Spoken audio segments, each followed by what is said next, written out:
All righty, we got a special show tonight. We got some great guests lined up. We're talking tailgating, we're talking barbecue, we're talking some football. Let's have some fun tonight. Here we go.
I'm Ira Green from Kingsbury, Texas with Flying G Barbecue.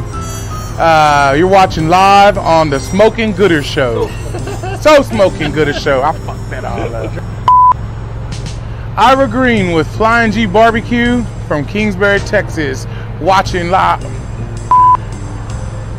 Ira Green with Flying G Barbecue from Kingsbury, Texas, and you're watching the So Smoking Gooder Show. That is the RGC from the big IBCA showdown, Mr. Ira Green. What is up, everybody? You know what time it is. It's 8 o'clock on Wednesday, and you know where to be. That is right here watching the So Smoking Gooder Show. I am your host, Robert Rocha, and I'm coming to you from the Bullhorn headquarters in Cypress, Texas. Why does it look so dark back here? I got to fix that here in just a minute, but that's fine. That is fine. Yes, coming to you from the Bullhorn Barbecue headquarters in Cypress, Texas. Damn glad you found us, whether you're checking us out on Facebook. Some of y'all are on YouTube. See me. I got a lot more people on Twitch today, and some of you guys are going to listen to this on a podcast a little later, maybe tomorrow or so. So thanks, however you're finding it. We appreciate it. We got a great show for you lined up today. We're going to have Craig Renfro from Tailgater Magazine. We're going to have my good friend Barry Laminack from Barry on deck. They'll be joining us here a little later in the show. But before we get to any and all that, let me introduce you to my show partner, Mr. Case Hahn. How are you? What's up, buddy? I'm good. Sorry I didn't say. I'm like, Case, where you at? You do this to me all the time. He's like, where's the damn link? Yeah, I have to be invited to this damn show. Yeah, I sent it to Craig. Had a test with Craig. Had a test with Barry, and then I'm like, where the hell's Case? Where the hell is Case? What the hell's going on here? And I forgot to send it to you. My bad. Before we get too far in the show, I just want to take time, everybody. I need everyone that's tuned in. I'm going to let you go ahead and admire all the trophies that I got from the IBCA shootout. So they're right here, all of them. I see nothing. What's going on there? You figure 60 damn trophies. I'd take one home, one hippo. No. Had a great time, though. It was a blast. But, yeah, set the awards going. I just want a hippo. Like, 20th hippo would have been just fine for me. So, but it was awesome. So awesome. Talk about your experience, because I got to get some more light in here. This is bugging me. Go ahead. I'm listening. Yeah, no, I just want to say it was so awesome to see so many cooks from around the state make the travels to Hutto. Hats off to everybody with IBCA in the city of Hutto. It was really awesome. We enjoyed our trip out there. Found a place that had really good food and pies, and so that was pretty much the highlight. And there's lots of hippos. If you've never been to Hutto, there's friggin' hippos everywhere. But fantastic. Is that why the trophies were hippos? I didn't catch that. School mascot there is a hippo. I like it. There was hippos everywhere. But yeah, fantastic event. But big thanks to the city of Hutto for embracing, just a fantastic cook-off. 131 teams made it there. It was so good to see a bunch of people. When I walked up to the cooks meeting, I was like, well, I donated this money for this weekend, but and actually did. So, but it was so good to see so many people and so many kind words from so many people. I really have no idea who the hell you were, but you knew who I was. So that was awesome. And it was good to meet so many people. And thanks for the countless people that came up and said I was the more entertaining of the two. So thank you for all of that. That's the kind words never get old. I don't believe that. I do not believe that. But I know Huey Braun was out there. He was sporting the So Smoking Gooder Show shirt. Thank you for doing that. I know that Corby was there, and I know he talked to you. He even says it in the comments right here. He said, Case, great visiting with you, buddy. There was enough water for hippos at 3:10. Yeah. Yes. That 3 o'clock brisket turning. Hats off to the judges who stayed under that tent and got that brisket judging in. Whoever picked my brisket 36 could have used it to be about 20th, but no worries. You guys did a hell of a job. Yeah. Well, congratulations to you, Case. I know you don't cook a whole lot, but to go out there and compete in that field of cooks out there, 130 plus. I don't remember the total number yet. I think 131 was the number. And it was a lot of fun. It really, really was. And it was good to put, as I was sitting there with awards, it's kind of weird. We do this show, pretty much every week, and you hear the names, right? We hear these guys, and it was kind of neat to see these guys in person. I actually really do listen to the show, and it was kind of nice because I hear a lot of these team names and I hear a lot of the cooks that were there. So lots of guys got calls, lots of friends of the shows, lots of people who passed guests on the show. So that was so awesome to see, and really just a fantastic celebration of barbecue right there in the heart of Texas. And rumors I hear, that looks like that event will be back in Hutto Labor Day weekend next year. So, and I'll probably go back and get my ass kicked again because I had a good time. Okay, so I do want to give you your props. Like I said, you don't cook a whole bunch. This was your third event this year, and you went into a who's who of barbecue contest out there, and at the IBCA showdown, a lot of people wanted that piece of that 50K, and you went out there and you did well. In my opinion, you did well. I think you had a great job. And speaking of that, not everybody went, right? Even the top cooks in IBCA, they weren't there, but you were there. Where were the top cooks at? Case, where was the number one? I'm sure there was a VFW cook-off somewhere. Probably. No knock on VFW cook-offs. I love them myself. But speaking of small cook-offs, I was at a small one, but not purposely. It was just I didn't realize what it was going to be. But when you go out there and you find yourself in one of those contests, I never do well in them. I never do well in contests that aren't fully stacked. I don't know what it is. I don't know why it is. But this weekend I reversed the curse. So I had a nice cook-off this weekend. We went down to Victoria, Texas for the Sombrero Festival. Great venue, great event. The promoters did an amazing job. They had lots of great music out there to stage. It was covered. They put it indoors because there was threats of rain the entire time. It actually missed us for the most part. It sprinkled a little bit. Never got the heavy rain. It was all around us. We could see it. I could see the sheets of rain all around us, but it never did come through. And so thankfully for that until we traveled home. But yeah, so I did well out there. Had a first chicken, a first rib, which helps my point standings in the CBA. And I had a first or second pork. Shout out to Jackie Milligan. She went out there to work on her pork, and she did an amazing job. But we'll talk about all of that in the bull printing, wraps, and graphics wrap-up recap. One of the big takeaways, and I know we get this show about football, so I'm generally excited, but I think one of the big takeaways, the event that you were at, I know there was an event in New Braunfels. There's an event in Hutto. One of the questions that kind of comes up repeatedly on the show is, where is barbecue at? Is it, I know just in those three events, there was 182 barbecue teams in those three events in the state of Texas last week, and not knowing, I don't follow what's going on with Outlaw Pew Pew and Lone Star and those guys. And I know there was the Fayette County Fair had their cook-off. So I know I'm just thinking of three events I know for sure. And there's over 180 teams out there cooking on Labor Day weekend. So I think that's a really good sign. And I think that's a good thing as we talk about the health of the sport of barbecue. Absolutely. All right. Well, great weekend for both of us. It's not very often that we both coming off of some cooking weekends. I know you're gearing up. You shifted from barbecue to tailgating, right? And I think that's what we're about to do here on the show. I'm going back to what I know for the fall. You're going back to what you're good at. You're good at barbecue. That was wrong. That's wrong. That was wrong. It's not that you're not good at barbecue. You are good at barbecue. But you are damn good at tailgating. You've been doing it for a number of years. And guys, stick with us tonight. This is going to be a different type of show. We're going to talk some barbecue again later. We got Craig Renfro. He's the owner and president of Tailgater Magazine. We'll bring him on in just a second. But he's got some cool insights on what's going on outside of the barbecue world that still pertains to cooking, backyard grilling, that kind of thing. So we're going to bring him on in just a minute. But you pretty much transferred, right? You set your tailgate trailer or your barbecue trailer into a tailgate trailer. We did. Yanked out a lot of the barbecue stuff, right? The utensils, things like that. Put back in the televisions. Put back in the picnic tables, the extra tents. Made sure the stereo was ready to rock, and put the TV antenna back in there so we can watch the game out in the parking lot for the guys that don't go in the stadium. And so, I spent all Labor Day Monday, pulling out some of that barbecue stuff, loading up some of that tailgating stuff. My wife's happy. There's actually more stuff in my garage for tailgating than there is barbecue. And so there's a little bit more room in that garage. So she's happy.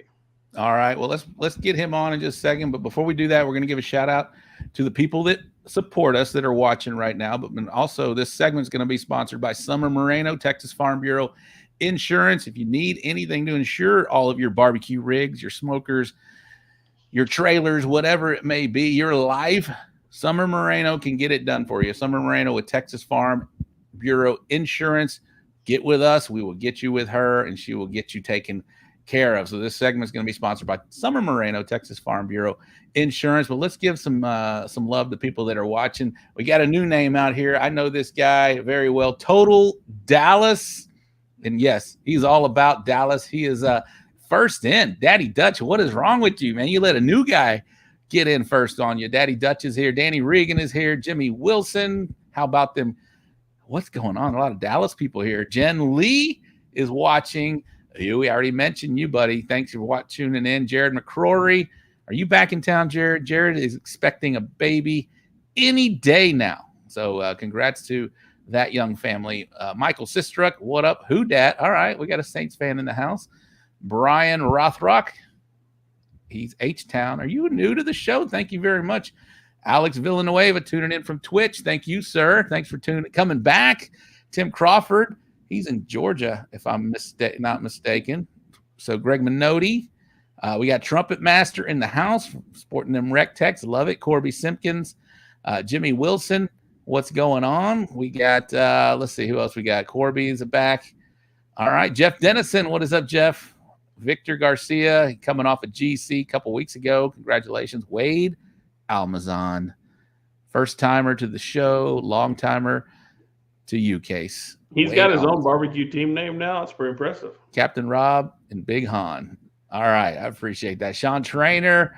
Who else we got? Man, we got a lot of people watching. James Dotson. What is up, man? Limp Brisket in the house. I think we got it. Hunts Vegas. He's in Hunts Vegas. Yes, we know. Hunts Vegas didn't do so well last weekend, Case. All right, we'll talk about that here with Craig. You're not going to bring up the Bearcats versus Texas A&M. I mean, I thought they'd score at least a touchdown. The line was, 36, and I think they didn't cover. I had to, at the cook-off, I was next to Butters, who went and graduated from the great Sam Houston State University, and I had to listen to him cheer for Texas A&M at the cook-off. So I think that might have been part of my distraction during chicken turn-in because I was focused on the game. All right, let's get him in real quick. Mr. Craig Renfro. Let me get his banner up so I can get him properly introduced. Craig Renfro from Tailgater Magazine. Thank you. Your first time on the show. We appreciate you taking the time to join our little barbecue corner of the world. How are you doing, buddy? No complaints on a Wednesday night. Real excited about the NFL season kicking off tomorrow. And, of course, this past weekend, week 1, college football. But I'm a little bit torn, Rob. Do I wear my college cap or my pro cap? Which one is it? I was going to say there's a lot of blue and silver in the background. Because I can go either way. And I'll put them on at appropriate times. So if we want to start college, I heard your comments there, Case, on the South. Sam Houston, actually, they stuffed our run, and they played incredibly well. We were favored by 28, and I really expected, an Alabama type thing. But I was like, no, these guys won the national championship a couple of years ago. They won 21 games in 1 year, something no other team has ever accomplished or ever will again. So I knew they were going to be tough. I thought our running game would have done a little bit better. So we got to work on that before the SEC play starts. That's for sure. Yeah. So now this makes a lot more sense because I was like, hey, we have this guy that's going to come on and talk about tailgating, but he's a Dallas fan. And I was like, there's just one thing that just doesn't go in Dallas, and that's tailgating. Unfortunately, you are correct. And maybe the A&M part I can understand. I've done some tailgating at Cal Field, and that's a great.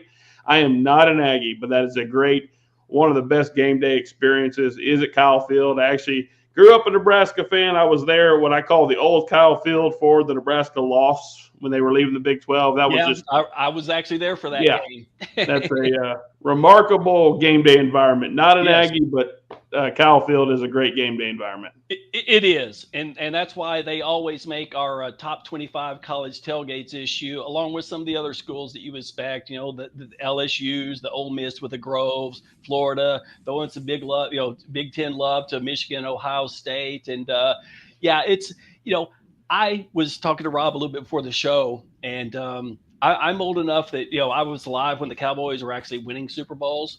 And so, it's a thing my kids are like, Dad, why do you like the Cowboys now? They suck. And it's like, well, they used not to before you guys were born. But I go back to when I was in college, and my freshman year was 1982 at Texas A&M. And that just happened to be Jackie Sherrill's first year as coach there. And we took, some losses there the first couple of years, but I swear, man, by the time he learned how to properly pay those players, it wasn't a question of, are we going to beat Texas and are we going to win the Southwest Conference? It's, how badly are we going to beat Texas and how much are we going to win the Southwest Conference? And that run when they had 6 Southwest Conference championships in 9 years, that was kind of the glory day heyday. And we're still trying to get back to that, kind of like the Cowboys are trying to be relevant again. And if you thought you could pay a coach $75 million and that would guarantee a championship, well, guess what? It hadn't worked so far for the Aggies. So we're going to keep trying. Now, the Cowboys, that's a whole different story. And you hit it on the head earlier. Tailgating at Cowboy games sucks. There's just no other way to describe it. I had season tickets for years at the old stadium, and it was actually not a bad environment then. Didn't compare with a Kansas City or a Buffalo or a Green Bay or a Pittsburgh or an Oakland or a Houston. Not even close, but it was okay. Well, once they moved to the new stadium, and I gave up my season tickets when Jerry wanted $15,000 per for the seat license, because we had 35-yard line seats at the old stadium. And I'm like, Damn. what? 15,000 per? So 60,000 for the seat license, and then the tickets were like $329 each. So you're talking $3,300, and this is when the kids were home, family of four. We're like, we're gonna spend $13,000 a year on tickets, $60,000 for seat. No, we're out on this. We'll just go to the games we want to. But in the 40 plus games I have been in the 10 years now that they've been there, 13 years actually going on now, hard to believe. Is it really? Yeah, 2009 was the first season, and so now literally 14 years later, this will be the 14th year. To get there for a tailgate, you've got to get there early, and you can get there 5 hours before kickoff. They're good about that. But if you don't get an outside edge with grass, so you got to get a perimeter spot no matter what lot you're in. Because if you're interior, can't light a grill, whether it's propane, charcoal, or anything. And there's a reason for that. Jerry wants you in there drinking those $18 margaritas and $12 beers and $15 hamburgers. He don't want you in the parking lot, doing it on your own. So as much as I'm a fan, I'm very well aware the Cowboys tailgating at best was marginal, but now it's one of the worst in the NFL, and I will gladly admit it. We got total. Sadly. Real quick, fantastic location of a super Walmart. Pretty much. Forget something. The Super Walmart location is right prime. It's literally across the street. It is across the street. But go there on a game day, and you'll wish you hadn't. Real quick, we got Total Dallas checking in from Twitch case. Yeah, Jerry wants the folks in the stadium ASAP. He said that before you said what you said. Yeah. Everybody knows he wants you guys in there. $18 beers, really? Is that what you said? No, $18 margaritas. Oh, margaritas. Yeah. Okay. And that's the best value. It's a Hornito even margarita. propane. It's pretty good. And propane accessories, yes, all of it. You can't have it going on. So you kind of mentioned some of the stadiums you mentioned around the NFL. Where do you find the best tailgating? We're talking to the president of Tailgater Magazine. Well, are we talking college or pro? Let's talk. Do your top 5 college first. Okay. Well, our top 25 college tailgate issue just came out. So if you go to tailgatermagazine.com and click on subscribe to digital magazine, you can check out the list. So please do. But part of me is like, well, I can't now, I want to build up a little hype in case anyone wants to go on and sign it. But since I'm on the show, I got to, shout it out. The SEC has the best tailgating, just like the SEC has the best football. So we always have to be, let's make sure we do it. Throw in a couple of Big 12 teams. Yeah, we got to get a couple of Pac-12. Yeah, definitely it's a Big 10, ACC. But it's usually flavored by SEC. And I've been to literally every SEC stadium except I haven't been to South Carolina yet, but we always rank them because I've heard they're so good. But outside of South Carolina, I've been to literally every SEC stadium that there is. So I got the experience and background. Big 10, Michigan, Ohio State, they're great. And I'll just go ahead and no spoiler alert here, but Ohio State, we ranked them number 1 this year because I thought part of it's based on how you're going to compete for national championships. And we can't just keep putting Alabama up there every year, although they are. But top 5 for sure. The Grove is, the Grove at Ole Miss has to be up there. If not 1 or 2, it's certainly there. LSU, game day experience at LSU is incredible. The fans there are so friendly until kickoff. And then after that, you're like, whoo, we did a 180 here. You were feeding me. Now you're about to shoot me. Texas A&M has an incredible atmosphere for sure. Notre Dame, despite the fact that I do not like the football team or the program, but they have a great tailgating atmosphere. And then Clemson, they have a great one as well. And I could go on and on because I tell people, we get so much feedback and flack when we rank it's like, how could you put them ahead of us? And how could we not be included? And at the end of the day, it's like, man, we kind of base it like, okay, are you playing for the national championship or at least a conference championship? Are you relevant? Do you have Heisman hopefuls? Is there hype about you? And I hate to pick on the University of Indiana, but, for years their program was moribund. but yet they even had teachers spread it out. Our tailgates are better than our football team. And so a tailgate, I don't care if you have 10 people or 100,000 people. If you're out there with a grill, a cooler full of drinks, you're having fun, socialize, talk with friends, you have game on TV, you're tailgating, you're having fun. And who are we to judge it? But actually, who else besides us can? So Craig, did you mention Mississippi State tailgating? I did not, and they should be in the mix because Starkville, those cowbells will drive you crazy. Stark Vegas. Though those cowbells will drive you crazy. I've been there. I still, after that game was over, I think I was awake all night with them going off in my head, or at least it felt like it. But they did not make our list this year, but they have in previous years. Just to be clear, though, I'll take the Mississippi State cowbells over whatever that god-awful hotty toddy by damn Ole Miss chant is. That is annoying. It's annoying, but it's something that's culturally, it's there, it's ground. They've been doing it for years, and they kind of like, Indiana at times. Sometimes the tailgate's better than the football team, although I think they have a good team. They have last few years, and certainly back in the Peyton's day, they were or Archie's, I should say, day, Archie Manning's day. They were relevant then, and I think they got on a good track now. Craig, where does food rank? Where does that go into the factor, the criteria of ranking these teams or these college teams? Well, it's very important. And that's why LSU always ranks up there, because they have such a diverse quality of food that you'll find literally almost nowhere else. I mean, yeah, you can find it at Ole Miss and at Mississippi State and some of the other Southern schools. But I mean, if you want to go, like we have USC usually makes our list, or Oregon, but we'll put USC up there because they'll have some seafood dishes, some fish taco dishes, that sort of thing that make it. I mean, obviously schools up in the Midwest and the Big Ten schools, the Nebraskas, the Wisconsins, the Illinois, Ohio States, Michigan State, Ohio, those schools, they all have their own style of tailgating. The South, a little different, more towards the, not that you're going to be able to cook a brisket out there for a tailgate, but you can have it almost ready and get it out there and put it back on, reheat it on, whatever heater or pellet grill cooker that you're using, and have it there. And so it's just a different style. The food makes a difference, but it's not the be all end all. It's really more about the hype about your team. I was about to ask Daddy Dutch. He said, how can you forget about the biggest party school of the Big Ten? And he mentioned Iowa.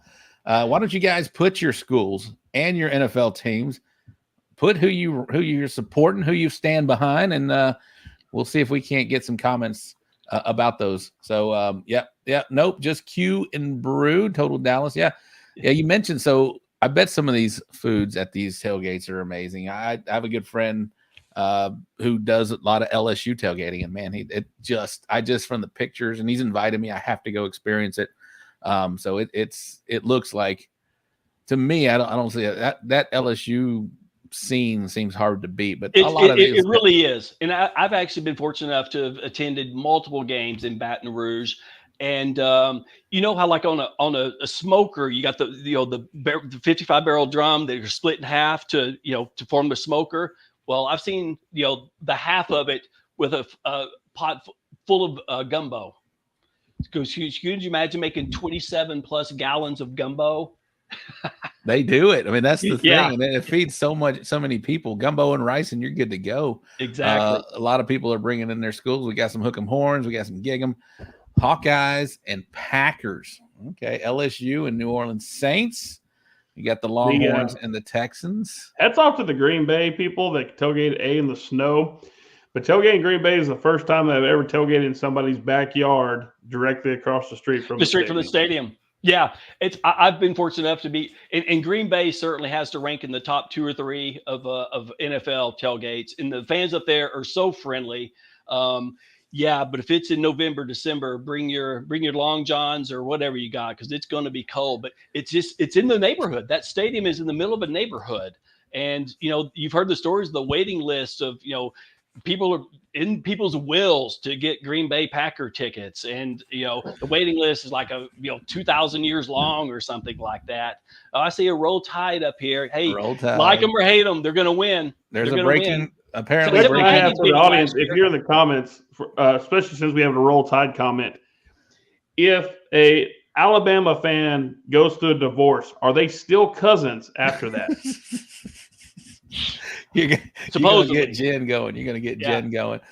So you kind of mentioned Green Bay. How about let's segue over to NFL real quick before we it goes so quick, man. We can talk, and I'd love to get you back on, but let's talk about some NFL tailgates. Sure. Well, I've been to probably half of the NFL stadiums, and I could candidly say every one of them has some type of tailgating scene, of which almost every one of them was better than the tailgating scene at a Cowboy game. So you're talking about, the bar was so low here that to go anywhere else and say, oh, this is what it's, and actually what it kind of used to be like at the old stadium, but what Wait, it should be like. even New Orleans? Because I don't consider New Orleans tailgating. No, New Orleans, there's no space around there. There's nowhere around there to tailgate. So Take that, Saint. If you're getting drunk on Bourbon Street, you're not tailgating. You're just at a bar. Yeah, you're bar gating. You're bar gating. Bar gating. As opposed to home gating when you're sitting at home with friends. Sorry, Saints fans. You understand you're not tailgaters. No, Saints fans there's no place to tailgate. I've been to multiple Saints games, and there's nowhere to tailgate. But the best experience is the best experience I've had. It's a toss up between Kansas City or Buffalo, and either one of those you cannot go wrong. A shout out to the Buffalo Bills Mafia. They're the best. Such a great time when we were up there. We had an article.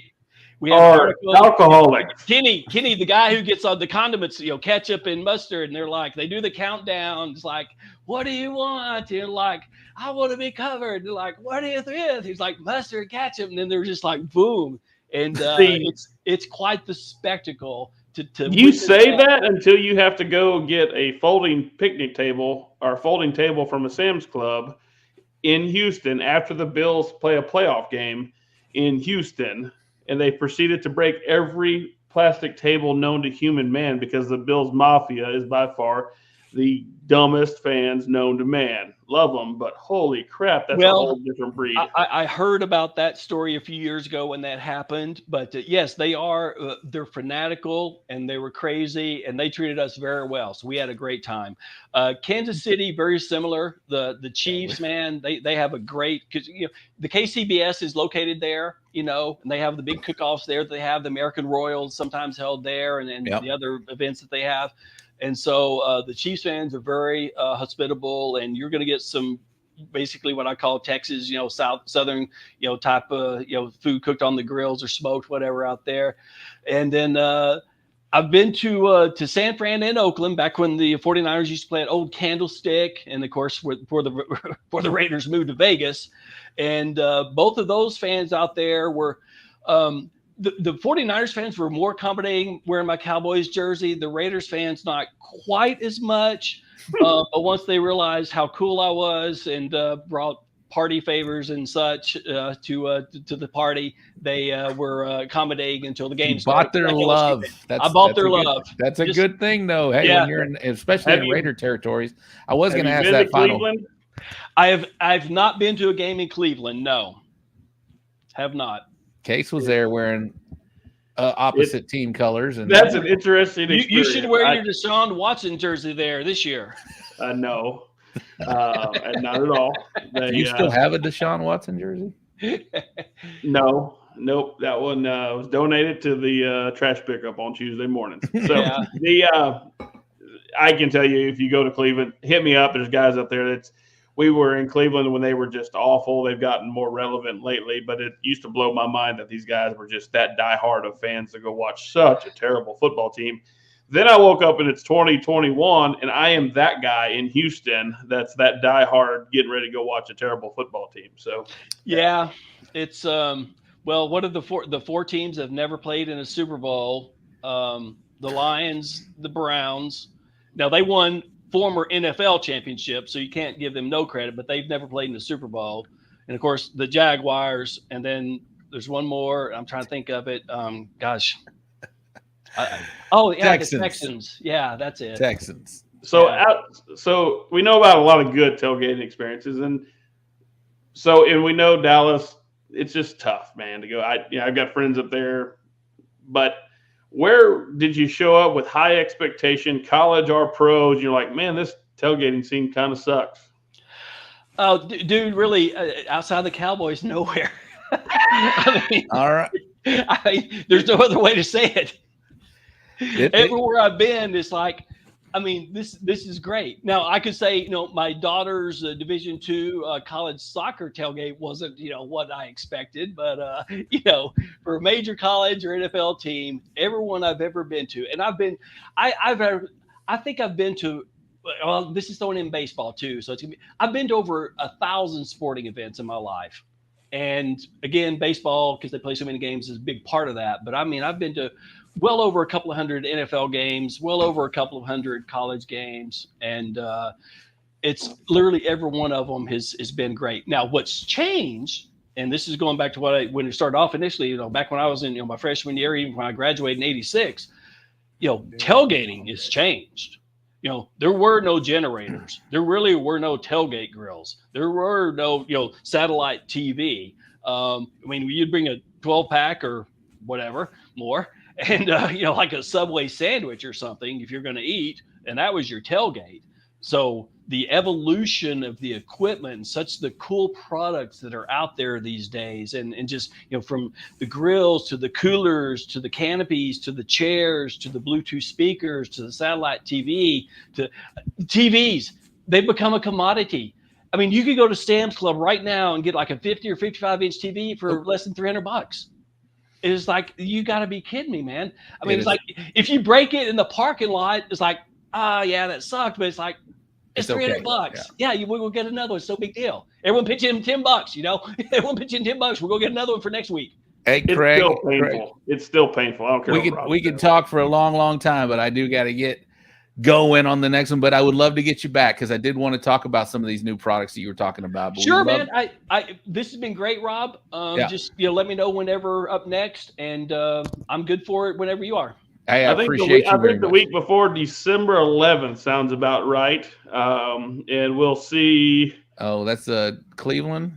No. Oh, no, that's Houston. There you go. That's Houston. Yeah. So we Texans at Dallas. I think that'd probably be a good time to bring you back. I will still say the Houston's greatest achievement so far in their entire 20-year history was when they beat the Cowboys their first game ever. I was there. But that's not their greatest achievement. No, they made the playoffs. I know. Have they won a playoff game? Yes. More than the Cowboys have since we've been founded. More playoffs since our existence than the Cowboys have. Okay, and maybe. Was Dave Campo your he was coach? Yeah, Campo was set up to be the scapegoat for the salary cap. I mean, we had so much money in dead salary by then. They were still paying for Deion Sanders and Jay Novacek and Aikman. Yeah, no. And, they let go of Chan Gailey, who only led them to the playoffs each of his 2 years as coach. And then Campo, it's the Campo error, as I call it, not error, but error. But at the end of the day, someone had to be Jerry's scapegoat. And, 3, 5, and 11 seasons in a row. And, so. Yeah. Now we'll have to get you on. I was in Dallas in '92. It's come a long way. Yeah. So we'll do it, man. But thanks for coming on, Craig. We appreciate you very much for spending, a few minutes with us. And what's the website again, Craig? Yep. Tailgatermagazine.com. And is it a subscription deal? I can't remember the setup. Setup. To get the digital issue of the magazine and or our email newsletter, yes. I mean, all we ask is your first name, last name, email address, and all bank, credit card, Social Security. No, it's just name and email. Awesome. Short, sweet. So, in fact, you can make up your name, but your email has to work. I'll expect a feature story by myself here this season. Well, we certainly have people that are in line expecting the same thing, but I have no problem putting you in the queue case. And not that we couldn't move up, find a way to move you up quicker than others. I always tell people that, we get I literally get probably 50 to 75 requests a day from companies wanting to have their products hit our audience. And I'm awesome. like, well, there's a way to move to the front of the line. And that was great. Hey, Craig, thank you very much. Pass. We'll get you back on for sure, buddy. Right. I appreciate it. Thanks, guys. Have a good season. That was fun, man. Craig Renfro from Tailgater Magazine. We have so much more to talk to him about. But we got to keep this rolling, man. That was fun, though. He had a lot of – Yeah. What'd you take away from that case? Well, you and I both know. I mean, we met from, really tailgating one day. A lot of people don't realize that I got this random message like 15 years ago saying, "Hi, my name's Rob Arocha. I'd really like to park next to you at the yellow lot. Pretty please. I hear you're the most amazing tailgater ever." And that's pretty much how I remember it. Didn't quite go that exact way, but I did make a phone call to you. Yeah. I said, "Hey, you're parked where I really want to park. My tailgate's original. You're not. Can I park over there?" And we became friends that way. So that was all right. Well, we got our next guest in the queue. We're going to bring him on in just a second, but we do have to take a moment for our sponsor. So, Barry, 2 minutes. We'll get you on here in just a second. But let's do it real quick. Same way we did it last week. Case, here we go. Rec Tech. He talked about pellet smokers. This is our favorite pellet smoker in the house right there. Rec Tech. It's not just a smoker. It is a lifestyle. Rec Tech will be a part of our deal at the American Royal. Can't wait to have them out there with us. Cosmo's Q Products. Everybody well known that I am part of Team Cosmo. It is definitely helping my game out on the barbecue circuit. Team Cosmo, hashtag it just wins. I love it right there. Case, talk about the Uvalde cook-off coming up in December. Yeah, absolutely. Champions Barbecue, fantastic event coming up in December. If you're not signed up, you should be. Uvalde is a great host of a fantastic event, especially that time of year. So if you haven't signed up, come see us out there in Uvalde, and we look forward to a fantastic event. One of the just truly great communities and great events that if you haven't cooked it before, now is the time to get signed up and come see us. Absolutely. Go out there and support the great city of Uvalde. They need our support more than ever. Aaron Leslie's in the comments. I saw him. He's Texas Oil Dust, one of the premier barbecue rubs and injections that he has out there. It's helping a lot of teams all over the state of Texas. It helped me win 16th place at the American Royal in Brisket last year. Eureka Heights Brew Company, they just came out with a new beer, which I freaking love. It's called Something Light. It is 2 carbs, 100 calories, full of flavor, 4% alcohol by volume. You will love it. Get you some of that. We did just have the Summer Moreno segment, Texas Farm Bureau Insurance. I mentioned she can insure all of your barbecue products, your smokers, your grills, your haulers, and your life. Get with Summer Moreno, and she can get you hooked up. Case, talk about Texas pepper jelly. Yeah, Craig's got a fantastic line of products from TPJ. Everything's available at TexasPepperJelly.com, or got a hell of a selection over there at the barbecue store in Hempstead. So I'm fine with you buying it from either one. New honey rub is out. It's fantastic. Try it. A little sweeter side of Craig. He doesn't like when I say that, but I can tell you, if you're going to see me at Tailgate this year, I can guarantee you whatever's on the pit is seasoned with the good friends at Texas Pepper Jelly. And since you mentioned them, go ahead with the barbecue store, buddy. Yeah, no, the barbecue store is the best place. Fastest shipping, largest selection. Hell, you could spend an hour in there just testing the different rubs at the different testing tables. So if you've never been to the barbecue store in Hempstead, why the hell not? Stop by, get in there, go see Dustin and the whole gang. And then, hell, you might as well cruise into downtown and get rebranded to get you some shirts, some banners, everything, get it rocking. So. Absolutely. And that's where you can find Texas Original Charcoal products. We're going to have Joey Machado on next week to officially launch the line of Texas Original Charcoal products. Not only does he have the briquettes and the lump, but they also have pits that you can check out. So we'll have Joey on next week. Spoiler alert, he'll be on next week on the show. Joey Machado with Texas Original Charcoal products. LC Barbecue, Mr. Play the Clip, Phil Breeden, just killing it. Anybody that knows Phil and that is using his product is doing well out on the barbecue scene, including myself. I owe a lot to those products and continue to do well, as noted from this past weekend. Case, how about Bull Printing Wraps and Graphics? Yeah, I got a great reminder over the weekend. 5 years since I wrapped my trailer. We joked about it last week. Years is going on 13 years. But when I was rolling down the road to Uvalde, you can't miss that, Texan logo on the side of the trailer. Look forward to it rolling up to the tailgate lot. But, my trailer, guys, is kept outside, outdoors, in a storage a lot like a bunch of people, not in the garage. And the thing still looks fantastic. If you're going to go through all that money, guys, listen, I walked around the cook-off. some of y'all spend a lot of money, and the guys didn't do a very good job. Sorry, I don't want to just call out your rap job, but if you're going to go through that expense, make sure it's done by the guys at Bull Printing. It's done right, and it's going to look good and last a long time. Like you mentioned, 10 years for me. We have Clark Compression and Components, family-owned company since 2001. It's where you go for parts and service for all your gas compression needs. We offer field service maintenance, overhauls, in-house repairs, and parts for use in natural gas engines and natural gas compressors. That is Clark Compressions and Components. And they are probably watching from the Tomball VFW. My bad. First Tomball VFW mention. And then this coming weekend, we'll talk about this after a little later in the show. We have the Danny Dietz Memorial Classic. It's near and dear to my heart. It's one of the contests that I always love to cook if I can. And this year I can. I will be there this weekend. It's going to be at the Texas Renaissance Fair. We'll have a full frequently asked questions segment about this because there's a lot of questions going on. This event is going to be over 100 teams at the Texas Renaissance Fairgrounds. So I'll be there if you guys want to come find me. I'll probably have some Texas Original Charcoal with me and some Smoking Gooder Show decals so you can support the show that way. All right, let's take this down. Thank you, sponsors. We appreciate you very much. Love you guys. Thank you very much. All right. This next segment, we're going to bring our boy. He's been waiting patiently, and he probably hates it right now. He's probably just freaking hurry the F up already. Barry Laminack. What's up? The Barry on Deck Show, former ESPN Radio Houston host. He knows sports. He eats barbecue, right, Barry? You eat barbecue. I mean, look, you don't get these chins by not eating barbecue, okay? Take offense to that.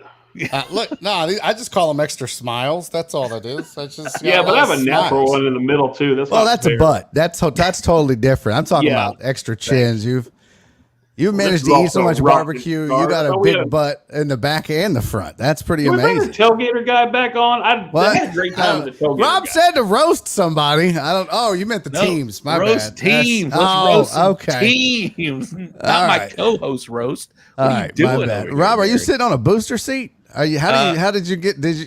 Am I too tall? Am I? No, I'm just wondering how you reached the counter that high. His feet are legitimately dangling. Fucking you asshole! I am sitting on a little pillow right now, asshole. Yes. Gee, go figure. How did I know that? It's more for comfort than height, you dick. Listen, does barbecue give you hemorrhoids? Is that why? I didn't know that was a thing. Okay. Get it. Hey, welcome to the more show. Fun when you're done making fun of my chin. Welcome to the show, Barry. First time and a long time coming. I appreciate you agreeing to do this, man. It's been great. I've known Barry for a number of years. We met through some old radio connections and whatnot. But so welcome to the show, man. Thanks, man. Were you hating just sitting back? I was really like, okay, this is super unprofessional. It was like 8:35 at the latest. I was like, cool, I'll be ready to go at 8:30. I'm like, no, I get it though. That's how it happens. I get it. It does. And I was sitting here. I was very. I was going to leave though at 8:50. I was going to be like, the producer of this show sucks. Yeah, my producer sucks too. Yeah.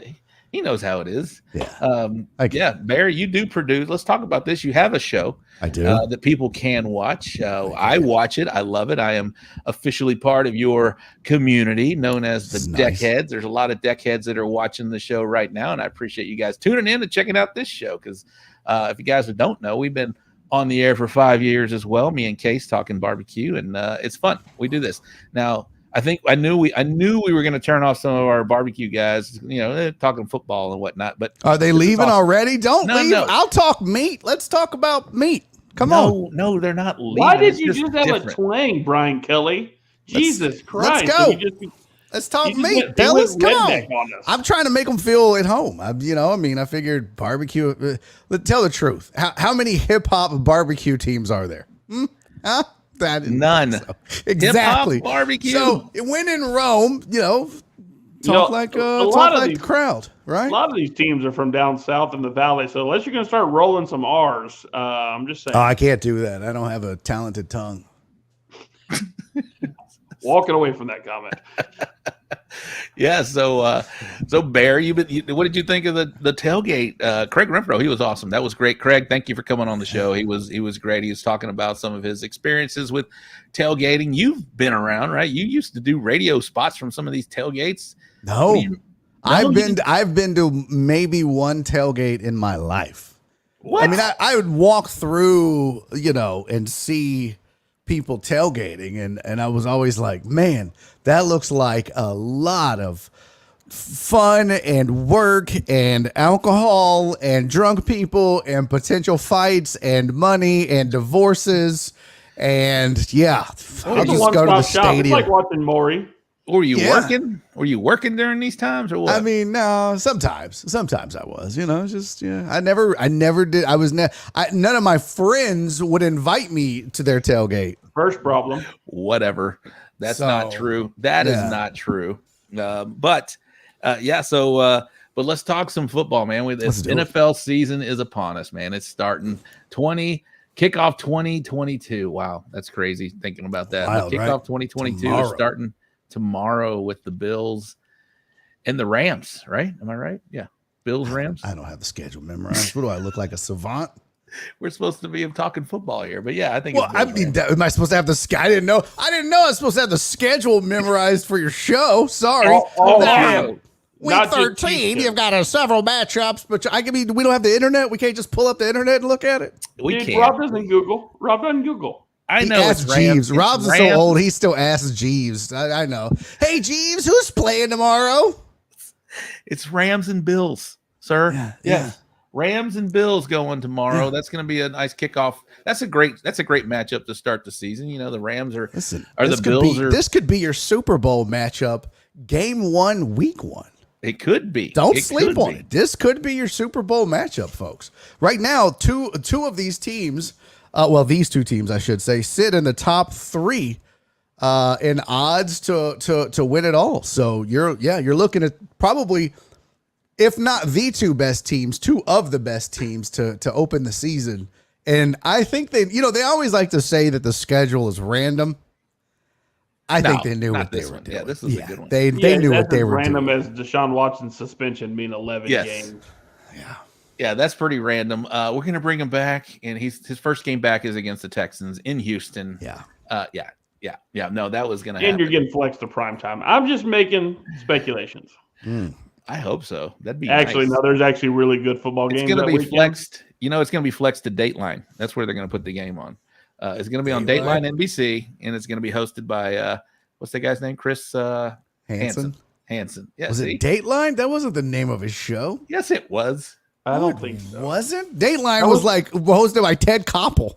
Yeah, I'm pretty sure. Was that Nightline? Wait, that was Nightline. Never mind. You're old, dude. Ted Koppel's like, why don't you have a seat over there? And I'll read you the news. All right. That was dude, you busted out a Nightline comment. That's I'm 48 years old. What do you expect? Yeah, I'm old. Yeah, see, Dateline. It was Dateline. Thank you, Shell. Listen, Shell, I don't need you in here in the chat making me look bad with my wrong and misinformation, all right? Let's just all attack Rob like a community should. She also said lots of divorces come from tailgates. That's what I said. That was one of the things. It looks like, Oh, it was To Catch a Predator on Dateline. Thank you. Yeah. Thank you. Dateline. No, Dateline wasn't. On NBC. Okay, maybe. Thanks, Wally. I'm pretty sure it was on that show. Wally was featured. Wally was featured on that show. That's one of my comedy credits. You've seen him on To Catch a Predator. I hope not. Oh, man. I hope not. I did my special on there. So I asked earlier in the chat, I said, hey, guys, y'all put your teams out there. I saw the Saints were mentioned. I saw the Cowboys were mentioned. Sorry. Yeah. Suck. I saw the Bills, Texans, of course. Mm-hmm. Champs. Yeah. Of that group, the Saints are intriguing to me with Jameis Winston. They're not. He could be good. They were 5-2 before he got hurt. I'll give you credit for that, but that's about it. Well, and in true Jameis fashion, they could have gone 2-5 just as easily. I mean, you're talking about they're not going to make a 30-30 out of his 30-30 season, but this is a dude who for every touchdown he throws, he's going to throw an interception. There's just no doubt about it. So, man, he's a 500 quarterback. No one mentioned a sleeper team, in my opinion, is the Baltimore Ravens. I really do like Lamar Jackson. How is the Baltimore Ravens a sleeper team? Because they have sucked Lamar last year. They Jackson didn't make as the a quarterback. playoffs. They didn't make the playoffs last year. And the Lamar Jackson is a guy that's really streaky. He's really hot at sometimes. That tight end he has is amazing. You know, that guy. Oh, Rob, you should just let me talk sports. You guys suck right now. You guys. Are we all still right. talking about To Catch a Predator? What was that? What? Are you still catching predators over there? What? Mark the hell was that? Andrews, his tight end. Yeah. His tight end. Is what? That's the position that Mark that Andrews you love? You love that plays. position the most? You like Right. that one? You like that What's position this? the most? In case they don't suck. Yeah, Jen, she's laughing. Yeah, no. Yeah. come No, on. tell us more about Mark's tight ends positions. Let's go. Let's go. Rob, you're as red as your shirt right now. I didn't think that was possible. He has soft hands. Hard knocks. Soft hands, hard knocks. Okay, I see what you did there. Yeah. Oh, God, yes. That's the sound it makes, we're, huh? We're still on Got Dateline, it. apparently. Yeah, Got no, this is not a Dateline show. Oh my God, I didn't think. Anyway, okay. back to Lamar Jackson's tight end. Rob, where you at on this again? What I was saying is, to me, nobody's really talking about the Ravens, but they're my pick in the AFC to win it. Yes, I said it. Their mascot tore what? an ACL in preseason. That was Their fucking mascot hilarious. had You picked the You think their Ravens to quarterback come out is of the gonna go for AFC? you? Yes. All about the quarterback. He's having a redemption year, boys. He's going to have a redemption season. He's going to get paid. Yeah, and he's going to get paid. Yeah, exactly. That helps. Look at They might not even win that division. Yeah, if you the look at their Bengals, the division, Steelers. Definitely not the Steelers. The Browns won't. They got win. Burrow. What do you mean? All they got to do is beat the Bengals, and we're talking about the Bengals. I know they were in the Super Bowl last year, Oh yeah, can't believe that. Oh, that's all they did. but they're still the Bengals. They're still the Bengals. You act like Soft Boomer hands, hard Esiason's knocks, still playing for him. tight ends. This show is going to hell. Okay, serious question. All right, Bell. Oh, look at Shell. She's asking a serious question. Who has the best offensive line? That's who you got to look out for, in my opinion. Shell, what is this? Shell dropping knowledge. Shell dropping some football. Well, Shell, you tell me. You're the expert. Alex Villanueva, you know Alex very well. Lamar playing for a contract, so he's going to play. He may play well. He will play well.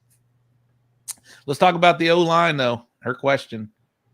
I mean, look, I would love to tell you that is what she said is accurate, but this is 2022 in the NFL, and this isn't 3 yards in a cloud of dust. You still have to be able to protect the quarterback. I get that, but the way that offenses are played now, most quarterbacks are going to play in the shotgun and the pistol. So while your offensive line is always going to be important, at the end of the day, the NFL is and will always be who has the better quarterbacks. This is a QB league. So while I agree with you, and I don't have a list in front of me of all the O lines and who would have the best lines. I think the Bills have a really good offensive line. I'm interested to see the Cowboys and what they do, because for a while they had one of, if not the best O lines in football. Fell off. Let's see what kind of moves they've made. The Chiefs have had not just, issues in the trenches, but they also lost Tyreek Hill, so that's going to be interesting. At the end of the day, though, this is a QB league, and that's why you see teams like the Bills, like the Chiefs. I can't even believe I'm saying like the Rams, because who would have thought Matthew Stafford would be that guy? But like the Bucks, and that's that's the scary thing is I think a lot of people like the Bucks. They're I think considered the fourth or fifth best odds to win the Super Bowl. That O-line is not good. So to her point, I wouldn't count on the Bucks making a lot of hay unless they get some help on that O-line to protect Tom Brady, because he's one of the few guys that's just not nimble enough to be able to fade a pass rush. Although he's good in the pocket. They're screwed. But Because once he's getting older. Giselle calls and tells Tom to come home, he's got to come home. Well, and I just wonder what the heck, why was he gone? I never saw why he missed so much time in preseason, but when he came back, he didn't look good. I don't know what was going on. So that's also a little concerning. So for me right now, my money is on the Bills. I think they're the best team in football going into this season. Injuries can change everything, but that's why I think you're saying the Ravens coming out of the AFC. I can name you 3 or 4 teams. Probably even the Colts might be sleeper better. pick, Barry. You didn't say sleeper. You said that was your pick. No, I didn't say they were a sleeper. No one's talking about it. Yeah, then you went on a 5-minute rant about Lamar Jackson's butt. Okay, for your sleeper, that's acceptable. I thought that was like your actual pick. To be fair, it was Mark Andrews, his tight end. There you go. But so last year, you still think the Bengals are going to do some hay? I don't know. I like Joe Burrow. He's coming off a little, what, he had a procedure or something like that? I don't know. Yeah, what was it? Receivers are fucking awesome. He's got some really good receivers. Listen, he's got a ton of weapons. If that defense can hold up, I mean, they were okay last year. Good enough, obviously, to get them to the Super Bowl. But yeah, the problem with Burrow is health. You wonder, because since he's been up, and even when he was at LSU, you wonder, can the dude stay healthy? How healthy is he going to be when he comes back? It's a little concerning, but I don't know. I don't think that they're destined to repeat. I think of the 2 teams that were in the Super Bowl last year, I'd give the Rams a much better shot than the Bengals again, because you've got the Chiefs, who I think hear people talking about the fact that, they lost Tyreek Hill. That offense might suffer. I think you say something like that to Patrick Mahomes and Travis Kelce, and they've got a chip on their shoulder going into the season for sure. But yeah, Bills, Chiefs. A lot of people aren't talking, and I agree with you about the Ravens. I think they're going to be much better than what they were last year for sure. Some people, not me necessarily, but a lot of folks. Hi, day one, Donna. Thanks pretty high on. Hey, Donna. A lot of people pretty high on the Raiders to make some noise. So we'll see. Yeah, the entire AFC West is pretty salty. So when you mentioned that the Baltimore Ravens are a sleeper pick, well, they got to get through the entire AFC West. Yeah, Chargers. I love the Chargers and the makeup and what that, but they're just so damn disappointing every single year. I don't know how dirty I can be on this show. I was going to say you can be completely dirty. Where nobody. Well, I know you guys have respectable sponsors and stuff, so I didn't know. But the Chargers are like, if teams were sexual positions, the Chargers are a hand job. It's just like you have so much hope, and then when they're the season, you're just like, that was it. I mean, it's still good, but it's like, no, it's a letdown. It's just like, playoffs. Really? You still made God, I don't know what the Texans are to you now. Kicking the balls. That's just, you're just into that weird shit. You're into that sadomasochistic, hey, punch me in the nuts. This is a true story. This has nothing to do with football, but since we're on the topic of weird fetishes, my ex-wife's mother, my ex-mother-in-law, had a friend who was a woman of the night. And she said she had a dude whose fetish was she paid him money for her to throw oranges at his balls. Like, true story. Like, he would bend over, like he would put his back to her and bend over, and she would throw oranges at his balls like a dunking booth. I don't know what he was like. How do you develop that fetish? Like how do you at that point? Yeah, they always say like your fetishes develop as a kid, and no, this dude was just like, hey, throw this fruit at my nuts until I'm happy. What? You paid for that? Okay. Yeah, there you go. Story time. Story time. Bringing it hard. She said Texans are a blow-up doll. That's pretty good, Shell. That's well done. That is pretty good. Wow. I'll give it to her. I don't get the love that the San Francisco 49ers are getting with Trey Lance at quarterback. He is pathetic. Totally agree with you. Don't like his skill set. I said as much on Barry on Deck today. I think that I like Garoppolo better than Trey Lance. Just watching film, watching tape, and watching those guys play. I don't see the fascination with Trey Lance. But what do I know? I mean, Kyle Shanahan's going to make him look better than he is. I'll tell you that. Being in that offense. There's some redneck in Fargo, North Dakota that's so pissed right now that you're making fun of their beloved Trey Lance. Well, Fargo. Get over it. Ravens are in the top 10 of the week one power rankings, which means week one power nothing. ranking is horseshit because the Texans are last. It means absolutely nothing. Why you don't think the Texans are the worst team in football? No. Chicago is the worst team in football. Chicago drafted an offensive lineman in the 5th round. He's going to be their starting left tackle. Probably still better than yeah. anything outside of left tackle that the Texans have. We have Laramie Tunsil, who's playing for a contract. I said outside of left tackle. Chicago's 32. Atlanta's 31. Yeah. Jacksonville 30. They are they get it right here because Jacksonville's ranked lower than the Texans at 29. It's crazy. The Commanders, Detroit is ranked higher than us. I guess they're getting some Hard Knocks love. Look at that. They always do. Yeah, you get a little bump for Hard Detroit, Knocks for some reason. Trash. The Giants, Commanders I get because their defense is really good. But listen, Atlanta, trash. Yeah. Come on. And like the Jacksonville Jaguars, like that's just them begging that Trevor Lawrence is this godsend. I didn't see it. He Davis Mills He took the last 6 games. The best rookie quarterback in the league was General Mills, folks. I tell you what, let's talk Texans for a second because I see all the pundits and all my fellow media pals all out here writing their stories and talking on the radio and on TV about it was, dude, they didn't even have pads on. They weren't even scrimmaging. They were like, oh, Davis Mills. Oh, God, look at this guy. He's amazing. I can't wait. I've saved all the tweets, all the articles that were written, all the sound bites, and I'm going to send them all to them and be like, what in the fuck were you doing? They didn't even have pads on yet, and you guys were crowning him. And there's a reason that, dude, they already have like mock drafts for next year, which is absolutely ridiculous as well. They have the Texans picking second and taking a quarterback. So I'd love to see this, but you're talking about a rookie on a bad team. I don't wish ill on Davis Mills.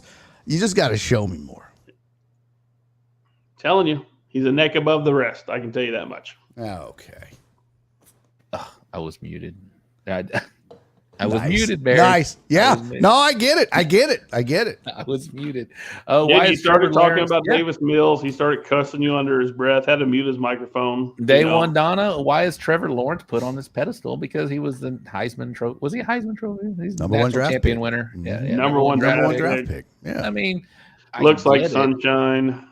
But so was a lot of quarterbacks that just didn't pan out. And so was we'll Baker Mayfield. We'll see. Baker Mayfield, that's no. Is he just that bad? I mean, he's been a winner every level. He took the Browns to the playoffs in his very first. He didn't even start that season, and he wound up taking the Browns to the playoffs. It's the fucking Browns that have never been to. It's like him starting for the Lions, who haven't been to playoff in '92 since '92. I think was the last year. Yeah, because the Browns had no talent around him on offense. Like even still, they were the Browns. And never been to the playoffs. So I don't know. What I don't agree with is Geno Smith and the 24th ranked Seattle Seahawks. That's another team that should be ranked behind the Texans. They act like Pete Carroll's still at USC. Yeah, so these are just power rankings, and these are guys that haven't seen. But I do look up win totals. Look up win totals. Look up odds to make the Super Bowl. That'll tell you. Look up Vegas. Don't look up power rankings. Power rankings are just 3 idiots sitting around on a live stream giving football opinions. That's what? That's us right now. You just mentioned us right now. Yeah.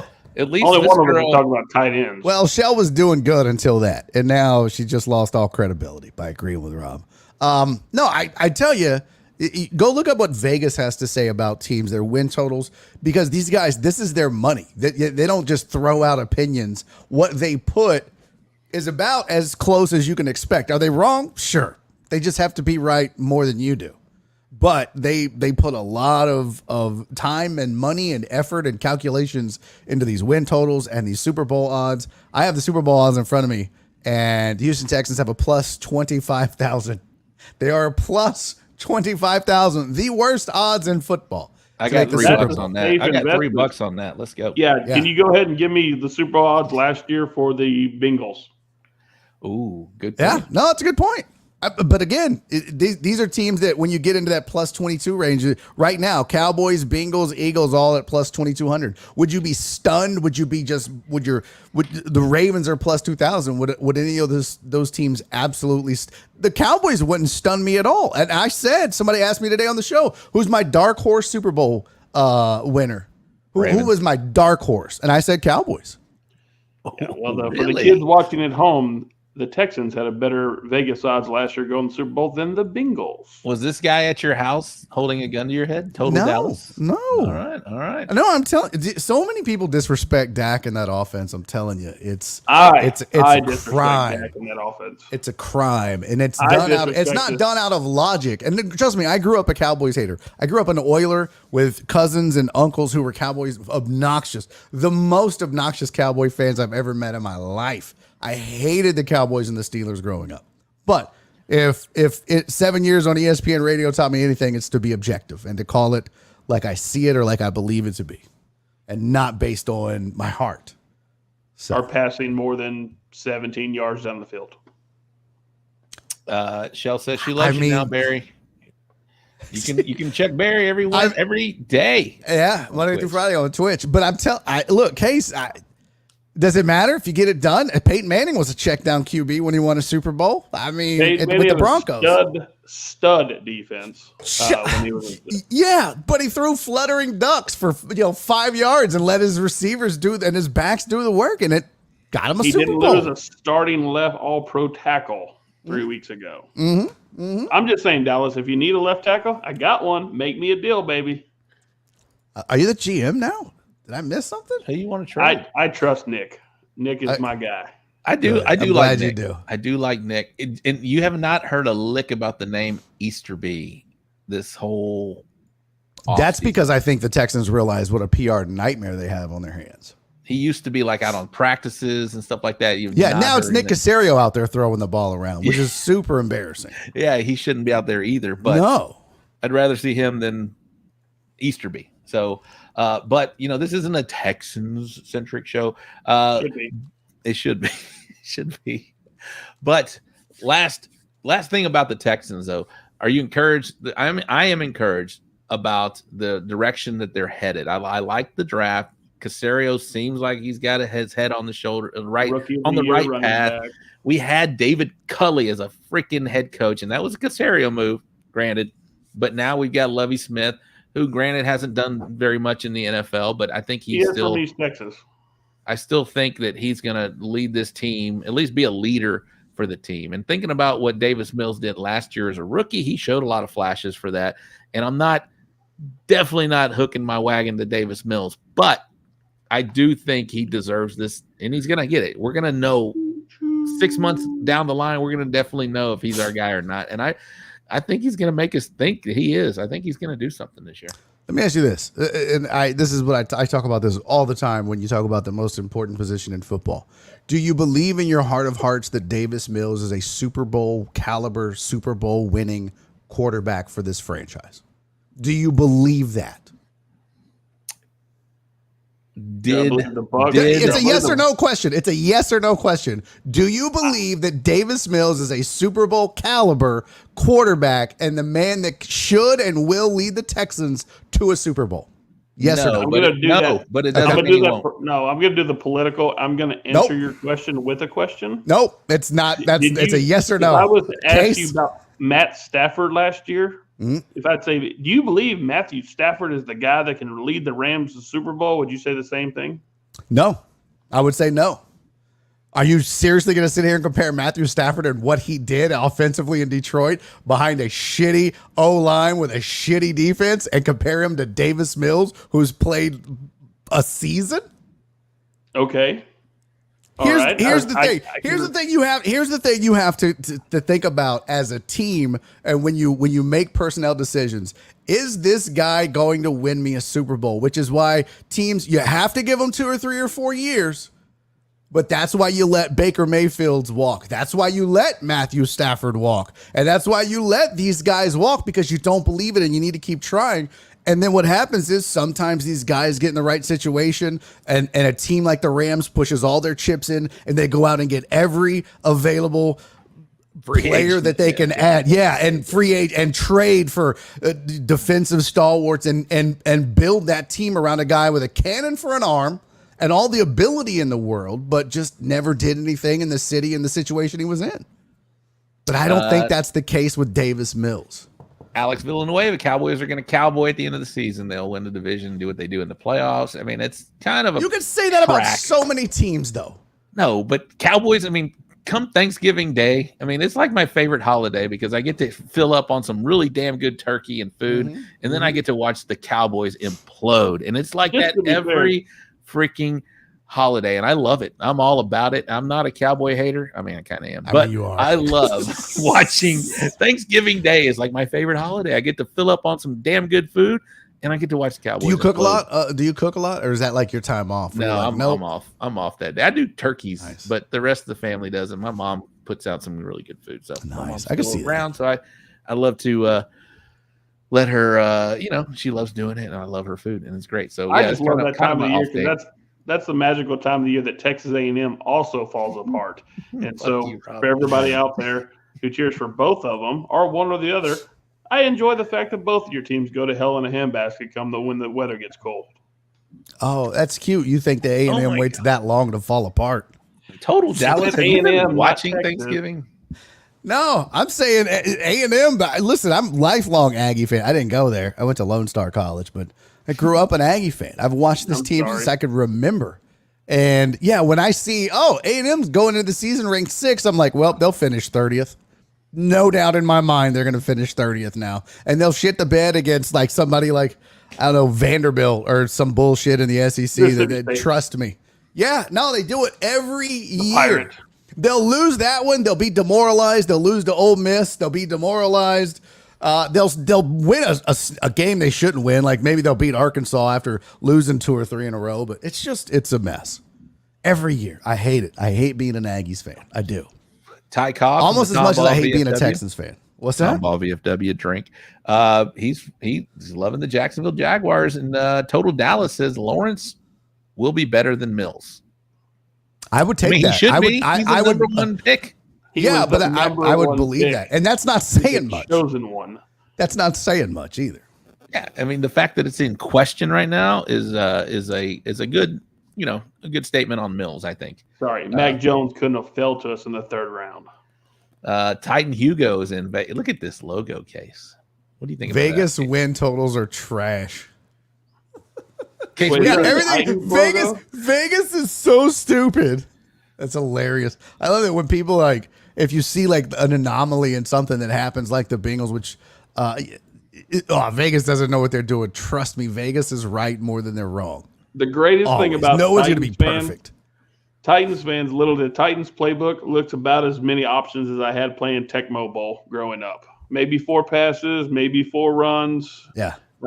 There you go, Titans fan. All right, Suck Shell it. asked a question. I think we need Okay. to kind of rethink this one. But how many college quarterbacks that got drafted in the last 10 years are still making play? I mean, not a lot. How many college QBs that got drafted in the last 10 years to the NFL are still around and making the playoffs? I think we need to talk like number 1 picks or I something mean, like that. hold There's on. a Let me lot of just look at college. let me look at Problem the is all teams. of them are Still around. Well, still around and making the playoffs is 2 different things. You got Mahomes, you got Abear. Yeah, Allen. I mean, you just go back and look at all the teams that made the playoffs last year. Let me pull up all the playoffs. Aaron Rodgers been plus 10 Yeah. years. So Brady got drafted in 83, I believe. Yep. So how long has Tannehill been playing? Titans were the Over number 10 1 years. seed last I year. think he's over 10 years. Was he? You think so? No. He was with Miami he's been with Tennessee for probably 6 seasons now. True that. Let's see. He was drafted 2012, so it'll be 10 years. Okay, it'll be 10 years. Okay. So, but yeah, so they were hold on. Matt Ryan. Is he, So yeah, Ryan's Josh Allen. 48. So I'm just going down the AFC. You've got Tannehill, Patrick Mahomes, Josh Allen, and why am I blanking? Joe Burrow. So there's your top 4. Derek Carr in Vegas in the Raiders. That's 5. Mac Jones was 6th. He was just drafted. 7. That was the Big Ben's retired. So there's 1. 8 is Carson Wentz. Not Carson Wentz. Who's playing in Indy now? Why did I Ryan. draw? Matt Ryan. Yeah. Matt Ryan. He's 130 years old. So there's 1. You got Tua in Miami. They ain't making the playoffs again. But Justin Herbert in the Chargers. So I mean, and yeah, there's let's see here over Packers, Bucks, Cowboys. It's like the NFC is old. Packers and Bucks. Let's The see. AFC is Dak. loaded with the young talent. Dak, Stafford, Kyler. Titan Trey Hugo Lance is says now there. Tannehill and Mahomes have basically the same stats. Okay, you should. Can you ban him from the show? That is the most ridiculous shit I've Titan ever Hugo heard. listening on Podbean. That is the most. Yeah, that is the most ridiculous. That's no. But so, and I went past the playoff teams. I'm sorry, the playoff teams ended with the Steelers up there in the AFC. So yeah, the majority of quarterbacks in the AFC were recently drafted. Thanks, Jen. She said this has been a great show. Keep me awake, get some stuff done. I Good appreciate job, it. Jen. I was. She also yelled. She also yelled "Roll Tide" earlier in the show. Yeah, I was curious to see how the people would stick around for some football talk, but we got the football player, we got the football fans in the house right now. Good. And, I love it. I love it. Google it. I don't have Google. I'm gonna Google it. I'm gonna open it. Yeah, ask Jeeves, Rob. Hey, Yeah, Rob. Rob, hop on CompuServe and dial it up. I'm gonna ask Jeeves. Let's go to Prodigy. Get your. By the way, if you have any comments for the show, you can email rob@aol.com. Yes, right. Absolutely. One difference: Mahomes has a title. That's pretty big. That's a big difference right there. Fall Tide. Oh, you're gonna. All right, let's see. I've got Ryan Tannehill up. Let's see stats. Patrick Mahomes stats. While Mahomes has looking at that, yeah, Mahomes has Patrick Mahomes in 5 seasons. He's thrown for 19,000 yards and 151 touchdowns. That sounds pretty solid. Yeah, Ryan Tannehill's thrown for 199 touchdowns since 2012. So not the same. Not the same. Not the same. And he's got 30,000 yards. What is going on over on Podbean? What is happening? Are y'all on Podbean? No, I'm just kidding. Oh, I was like, really? I thought I was the only moron that does that dumb shit. We hashtag RIP the Bean a long time ago. Yeah. Man, we got a lot of deckheads in the house. Thank you, deckheads, for tuning in and coming to support Barry and me. So Smoking Gooder Show. Yeah, am I getting overtime? By the way, am I getting overtime? I thought no, we were done at 9. You're not. This is like That's Sports shit Riot. to do. This is Sports Riot doing, Light. Sports Riot Light. Okay. We're down 3-1. Shell with another question. Okay, how much does good coaching or bad coaching play a part in having good players? Bad coaching, absolutely. Look at what's the guy's name? Mike Hargrove. What's the guy's name over in Dallas? Holmgren. Yeah, Mike Holmgren. Holmgren. Yeah. And look at Mike McCarthy in Dallas. Yeah, Mike McCarthy's. Oh yeah, yeah, McCarthy. Wasn't Holmgren like? there? Did you say Holmgren? Good God, 1994. Yeah. Barry agreed with me though. Come on. I heard Mike. I'm like, yeah, Mike McCarthy. Yeah. Dude, I'm the worst. I don't know how I managed to scratch out a 7-year career in radio and 3 years on TV. I am the worst with names. All you have to do is watch my show, and I'll be like, I cannot remember people. Like, if your name wasn't on the screen, Rob, I've known you for over a decade. I'd be like, yeah, you're right, Bob. Shit, my bad. Like, I am the worst with names. Barry, how hard is it to publicly come out and admit that you've known Rob that long? So Barry, how long have you been in comedy? You do a show with him. You're trying to make me like I hit rock bottom. Yeah, fuck both of you right now. Come on. I mean, let's get back to Lamar Jackson talk. No. Barry's been doing. I've been doing comedy 9 years, 9+. 9 years. Yeah.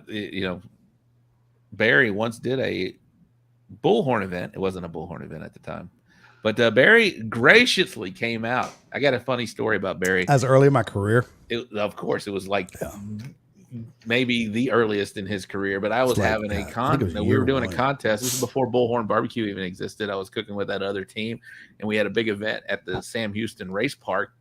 Big ass event. A lot of people in there, and Barry was starting his comments. I was like, Barry, why don't you come on? He was like all about it because he was just getting started. And so stage time, baby. Yeah. He came out to me. He came out, did about 30 minutes. No, it wasn't that long. Okay. 10 minutes. I don't know. Whatever it was. It might have been 15 at the most. Okay. 15 at the most. Yeah. But think about this 10 space packed house, and they were all up front listening. They weren't all listening. There were about 30 of them. Okay. You might was remember it so a little loud. more. But all I remember is Barry was motherfuck this, fuck this, and this and that. And I was just like, and we had sponsors. I was like, oh my God, he's fucking foul mouth at the moment. And but it was a good time. It worked. You didn't out. say From a work comedy clean. You standpoint. just said show up. You didn't say, show hey, up, can do you your thing, can you man. work clean? You didn't say. You got to tell a comic if you want them to work clean, because if you don't, did you notice I said, how dirty can I be on this show? I did respected notice. it, and We're I'm a good. professional. But if you hire a comic, well, you didn't pay me, but if you bring in a comic and you don't tell them to, hey, we got sponsors, so don't say the F word or anything. We're just gonna do what's in our heart. I got a lot of F words in my heart. So a lot of Yeah, people but Barry, watching. nowadays, do you feel like you have to walk a fine line from offending people from the comedy standpoint? I don't. I you know what? I'm the kind of person that I believe if those offensive thoughts are part of your makeup and in your heart, those are the people that have to worry about it. That's just how I see it. I mean, I do jokes about trans people and gay people and black people and white people and Mexicans because my wife is Mexican. I do, but I think people can understand and see intent, and they can understand and see. It's all about who the joke lands on too, right? Like it's who the joke lands on and what's the intent of the joke. So I think a lot of people can just tell. You can tell when guys are just assholes and just being hateful to be hateful. So no, I don't worry about it. And I had for the first time in my life in my career, 9+ years, I had somebody, I do a joke and I had somebody tell me I was transphobic.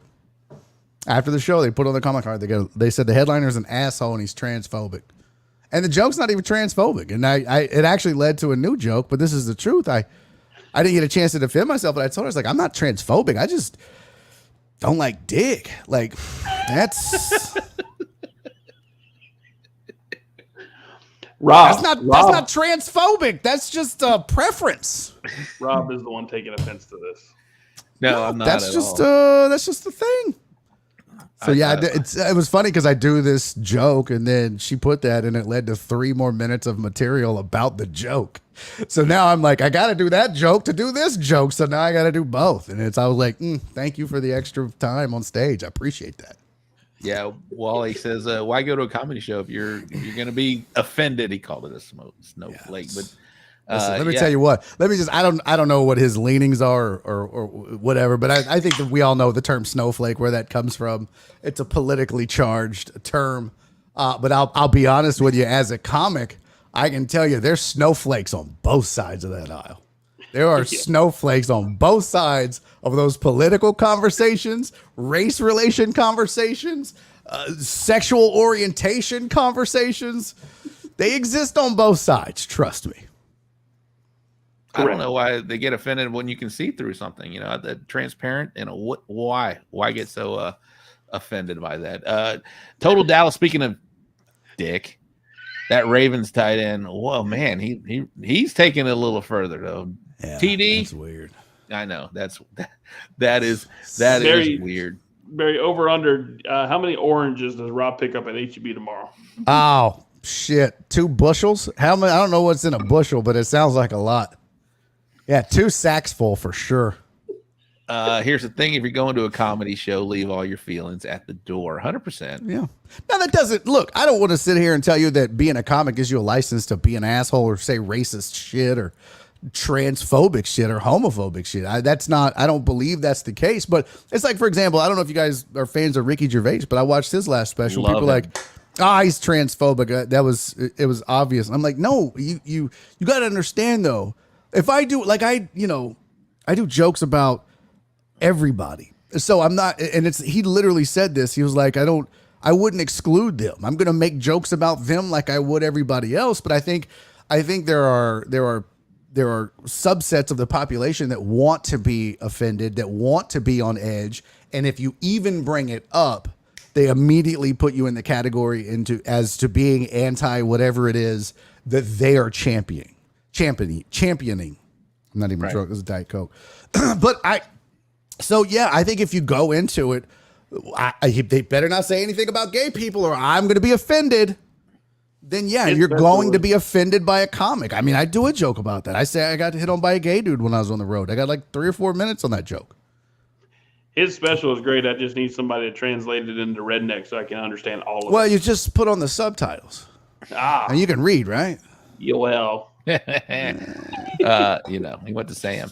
So, Barry, what's going Yeah. on with the comedy? You know, where can we find you? Where can they find you? What's going on with what's the latest with? I mean, the schedule Barry is is funny. fluid, you know, so it's you just go to barryisfunny.com and Yep. I try to keep it updated. In fact, I need to update it tonight. I was supposed to do that at 9:00,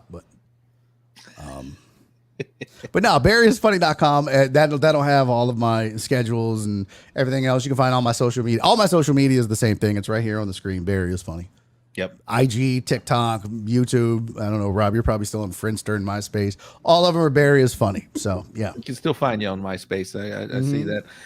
But yeah, you have some clips you're producing, you're putting out there, and so it's Trying a to good time, upload man. content every day now. I was determined to do this, so I've been putting up videos every single day. Some of it's jokes, some of it's crowd work where people, you know, talk shit and think that that's going to be okay, that I'm gonna let them get away with it, and that don't happen. So yeah. So is that good like totally like, I know it probably you don't plan for it, but or you might plan for it. You might plan for a little bit of don't. a heckler. don't. Okay, no. So does it excite you, or does it just like, all right, let's roast this motherfucker? It's Let's get irritating. It's amazing to me that in 2022 people still don't fucking get it. And I'm telling you, nothing makes me madder than when a heckler comes up to me after the show and goes, "Well, I was helping." Fuck you. No, you weren't. Like, you weren't helping. I get paid to fucking tell jokes, not babysit your dumbass because you want to be the center of attention. If that's what I'm getting paid to do, I'm the attention whore, all right?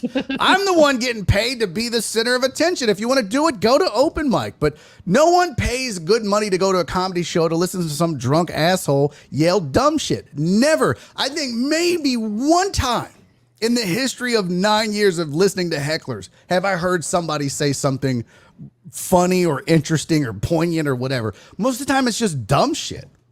But as a comic, you feel challenged and you're like, well, I got to address this. And I just started doing that. Usually I would just ignore them, or I would just turn around and go, hey, shut the fuck up. Like, seriously mad. And then the crowd's like, oh, he's mad. He's angry. And then you got to dig out of that hole because you were rude. So no, don't. So many people go to comedy shows. I'd rather you just stay home. If you think when you bought that ticket, I'm going to go and heckle and be part of the show, fuck you. You're an asshole. So I've been to From your a comic. show. I've been to your show, and you lay it out. you tell it makes me immediately. angry? Oh, I do. I can I tell. do. I can tell. You lay it out. It's like, here's your job. Shut the fuck up. Let us do Enjoy our the job. show. This is what you do. You know, here's what you do, and undoubtedly, there's always somebody that Always. Like that will show and- you came to. There was that dude that it wasn't even 2 Occupy minutes Mars. in. Yeah, it wasn't even 2 minutes in. And he Occupy yelled Mars. something out. And then he got roasted, and his wife was so embarrassed. She was mortified. It was like, yeah, that's what you get. Just shut the fuck up. I will, because it's not like I want to do it for the material. I have hours of jokes. I don't need you to act like an asshole so that I have 30 seconds of TikTok material. I've got plenty. Yeah. So yeah, it's aggravating. It's not cool. Like, no, there's no other job where that happens, right? Does anyone come up to you and be like, hey, put some more paprika on that fucking chicken, you stupid son of a bitch? Nobody does that. I actually Well, did. I They're mean, called I think, judges, yeah. and we get that after the contest Yeah, is over. but okay, well, but that's like a booker to me, right? Like, that's like the club owner. They may come up to me afterwards and be like, you're terrible at this. And I'm like, okay. Yeah, or you need to work on this, or don't do that, or hey, why'd you cuss? We have sponsors in the tent. Yeah, I get that. It's Well, he says his snowflake meaning is someone who melts easily. Shell mentioned nice try. Mama 4 boys. I have a pothead, a redneck, a gay son, and a normal kid. The normal Nice. kid. So, That must so be I the girl. love jokes. So I love jokes about all of them. Carry on. And I literally have jokes about all of them. I do. yeah. Especially that normal. Titan Hugo, this is not an Oilers hat, which I love. I have this is a Texans hat, but I have an Oilers. That's a dope hat. Yeah, that's a dope hat. I'm an Oilers. Love the Oilers, just like Barry, man. Same. I grew Love up the on them. Oilers. Not the Titans, though. I'm team fuck the Titans. No. I dropped them assholes when they left. As soon as they left, I was not watching football. No, Yeah. I went my to whole Bruce remember Matthews the Rams Titans Super Bowl. I had Yeah. half of my family was still pulling for the Oilers. I was like, "Fuck y'all, I'm going Rams. Let's go." I was happy that day. I celebrated when he was that short of a touch. Yeah, suck it, bud. y'all were that close. Yeah. That close. Damn it. Screw Barry's Bud next Adams. show is on Barry. It's funny. You can find him. Show. I'll go with you. Let's go. Let's go. My next let's show go. is I don't know. I got to look at my calendar. I don't know. Paprika. Absolutely. Joel, you don't like it's- paprika, Joel? Oh, here we go. You're heckling from the chat now. Jesus. If students heckle, can I roast them like Barry? You should. Yeah, you Yeah, totally you're a should. teacher. Go for it. Be Let's like, do it. oh, really, Bobby? You're just gonna sit there and yell shit out? You can't even read. Kids like, Jack- what? Like, I grade your test, you dumbass. Jay Quellen. Yeah, it's not the Leaning Tower of Pizza, you fucking moron. Why are you so mean? We're not mean. Oh, I just couldn't get behind them when they left. I was like, it was like I was left behind, man. They left me for another woman. I'm in College Station Friday, Huntsville on Saturday. I don't know where all your listeners are. Are they local? Hunts Or are Vegas. they... Where are you in They're Huntsville? all over No, Texas. It's a College Texas Station show. in Huntsville. No one said Vegas. Hunts Vegas. No. And then Where yeah, are you in Huntsville? I'm at a theater Saturday. It's the Ah, Old Town downtown. Theater. Yeah, Old Yeah, Town yeah. Theater in Huntsville, Texas. I'm intrigued to see if that's going to be an unfiltered show. Nope, it's a clean comedy. It's Cowboy Bill is William Lee Martin. He is the headliner, and I'm. Are you featuring for behind? him. Are you behind Chicken Wire? A la what's that? Roadhouse? No, is that a bad area of town or what? Is that like a wild? I don't know. I just saw What- Roadhouse the other day, and Oh, did you? That's such a good movie. it's a great movie. I'm not supposed to like that because I look at him and I'm like, dude, you're Ghost and what's it? Dirty Dancing. You're not supposed to be a badass. You molded clay from the other side and no one puts baby in a corner and now you're out here whooping ass. That don't make no sense. It's Man, hard to- I looked up him up. He's been gone since 2009. That's crazy. yeah, it's from Houston too. Yeah. What do I need to know about Old Town Theater? What's going to happen? I was like, yeah. Nothing. That's good done. I just didn't know if that was the unfiltered show. Oh no, it's actually just yeah, because that was part of the notes they sent me. I have to do a clean 30-minute set. See, Rob, I can do it if you tell me. You can do it. This is not the show. You know, we do have sponsors on the show, but obviously, you know. No. I meant a little late now. at the tent. That early show. Oh yeah. Yeah, I get it. I got nothing local. I got privates coming up. Not my privates, Rob. Calm down. All right. Come out to Hop Scholar in October. There you go. Oh, I loved it. I went to Back Hop at Scholar. Yeah. That was a great show. That was a great show, man. Thank you. Yeah, and it was what $20 tickets for that was a hell of a deal. What is going on with this phone? Sound like You hear Space Invaders. Are you like, oh, I'm gonna be streaming games later? My phone decided to. My phone went as soon as crazy for a second. It That was started, your like, dial-up modem fell off the cradle modem fell off the rocker. Right? Rotary. AOL. Bang, down, bang, bang. That was AOL, man. AOL. By the way, I nailed that modem impression just now. Nailed it. There's a whole group of our audience that has no idea what you're talking about. No clue. Yeah. Don't care either. Get in line, right. folks. So Barry, we can find your show weekly. You know, you have a show. You do sports, and it's not only a sports show.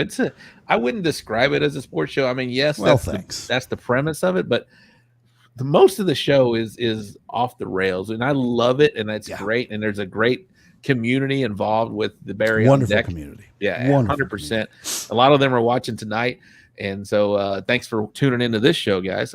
But yeah, your show is obviously sports centered, but it's not always about sport. It just Depends on the mood, right? If I find the stories compelling, or if the games were good last night, or if I watched the games last night, we'll have some discussions. But you know, that doesn't. I'm not beholden to a program director like I was at ESPN Radio. I don't have to talk sports every second and every minute of the show. In fact, I had a guy who watched a couple days ago. I had Alex Middleton from the Rob Ryan Show on for an hour, and this guy was like, "You guys just didn't talk any sports." I'm like, "Yeah, bro. It was just good conversation." It's anybody. I've always said, and my old buddy at the station, AJ Hoffman, always said this, and I couldn't agree more.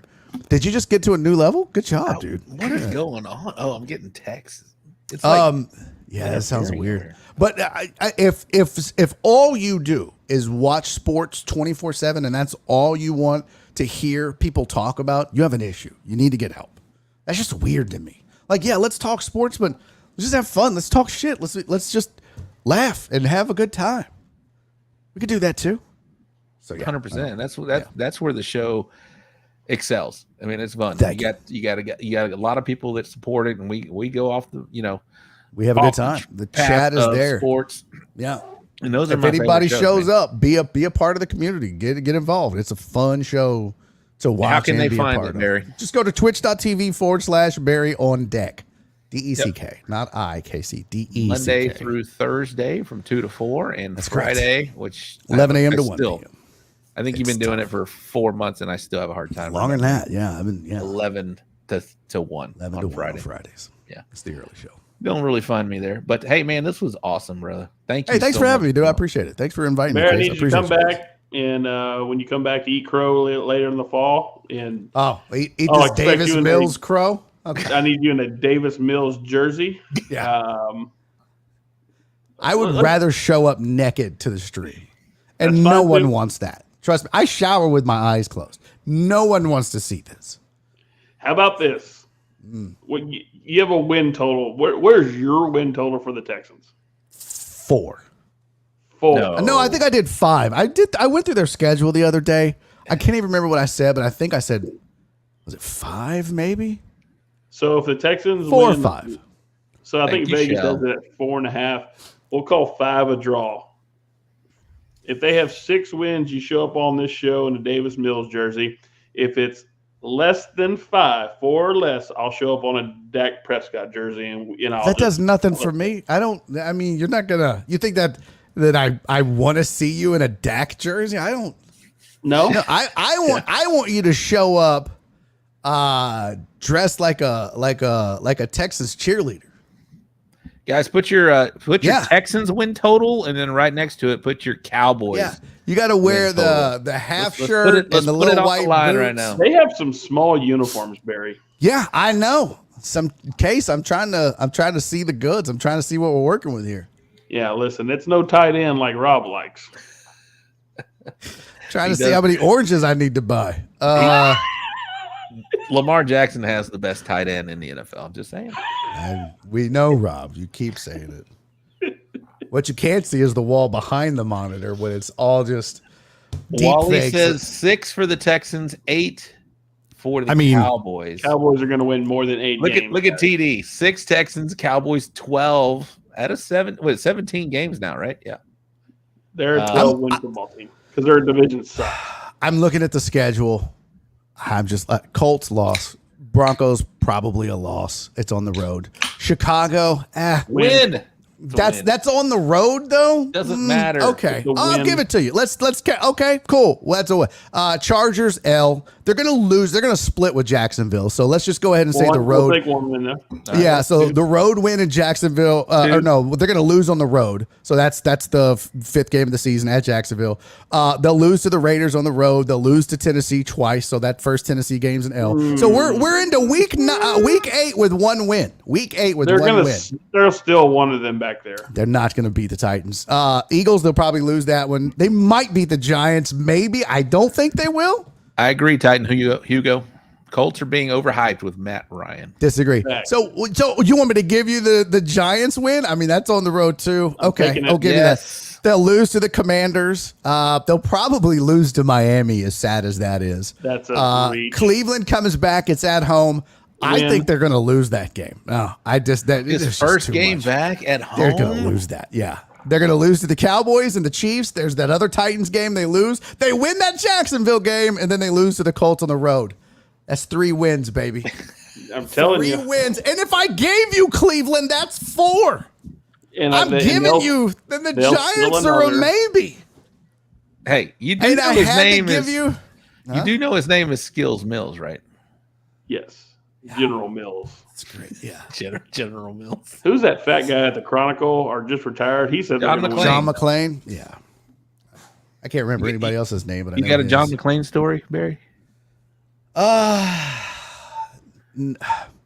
only time I just remember in the press box one time at a Texans game, I was like, I didn't know, like they give you, you have plates that you can eat with. And I was like, this man has missed his calling. He should work for like a moving company because the way he could fit so much food onto one plate. He could pack a U-Haul. He could fit 3 houses into one U-Haul. This man stacked chicken legs like it was a log cabin. I was like, and then he had like the Aggie bonfire. Better. Too soon. Yeah, too soon. Like this man made a log cabin house out of chicken legs, and he had in one room was mashed potatoes, and another like I was like he made a chimney out of French fries. This thing. I just remembered, holy fuck, John. I get it, it's free, but goddamn, you can come back. That's the only John McClane story I have. The historic career of John McClane broke down. Yeah. in a Lincoln log chicken cabin. Houston legend. Yeah. I don't have a lot of friends in the media. You made me tear up there. That was funny. Thank you. I don't have a ton of friends there because I make fun of them on air a lot of times, and they fucking hate it. So it's whatever.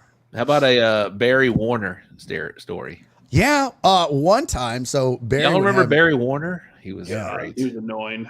Yeah, is he still around? Is he still he would around? ask me to do his show. He'd be like, "Hey, you want to come on to do my show?" He had a shaky ass voice, and I'd be like, "Yeah, Barry, I'll do your show." And then he would just tell tales of Dan Pastorini, and I'm like, "Holy fuck, Barry, you gotta let it go, bud. You can't." No, and he's like, I don't know why they don't want me on air anymore. I'm like, because you're fucking telling Dan Pastorini stories, Barry.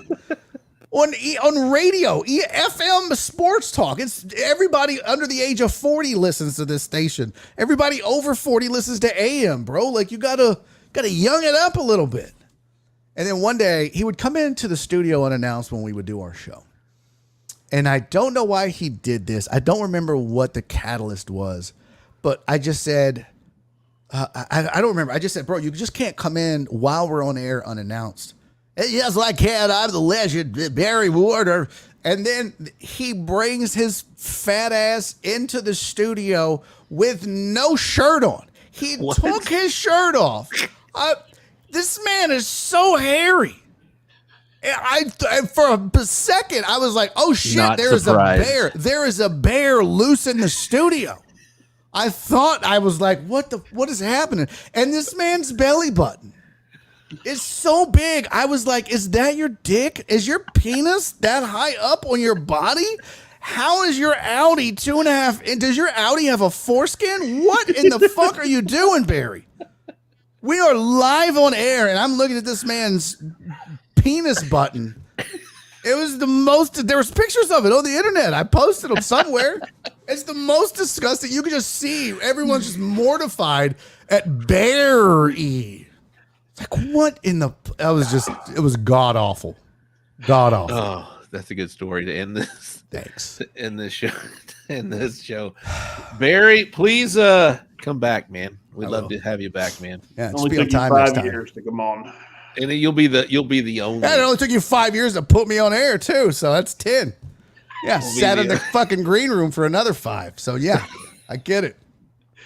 I got tears, man. That's funny. Sorry, buddy. I'm sorry. Good stuff, bro. Good stuff. Yeah. Thank you guys for having me. I appreciate it. Absolutely. You can find Barry Laminack Monday through Thursday, 2 to 4 on Twitch, 11 to 1 on Friday. I still don't get it. Okay. But we will get that on. And Barry, love you, brother. Let's get that. I hope you get that comedy show working, and we'll be back. We'll be there in full support, bro. Thanks, homie. I appreciate you. Hey, Case, I appreciate you, buddy. We'll see y'all next time. There he was, Barry Laminack from the Barry on Deck show. That was fun, Case. It's just nice that someone else brought comedy to the show other than me. Barry on Barry violence.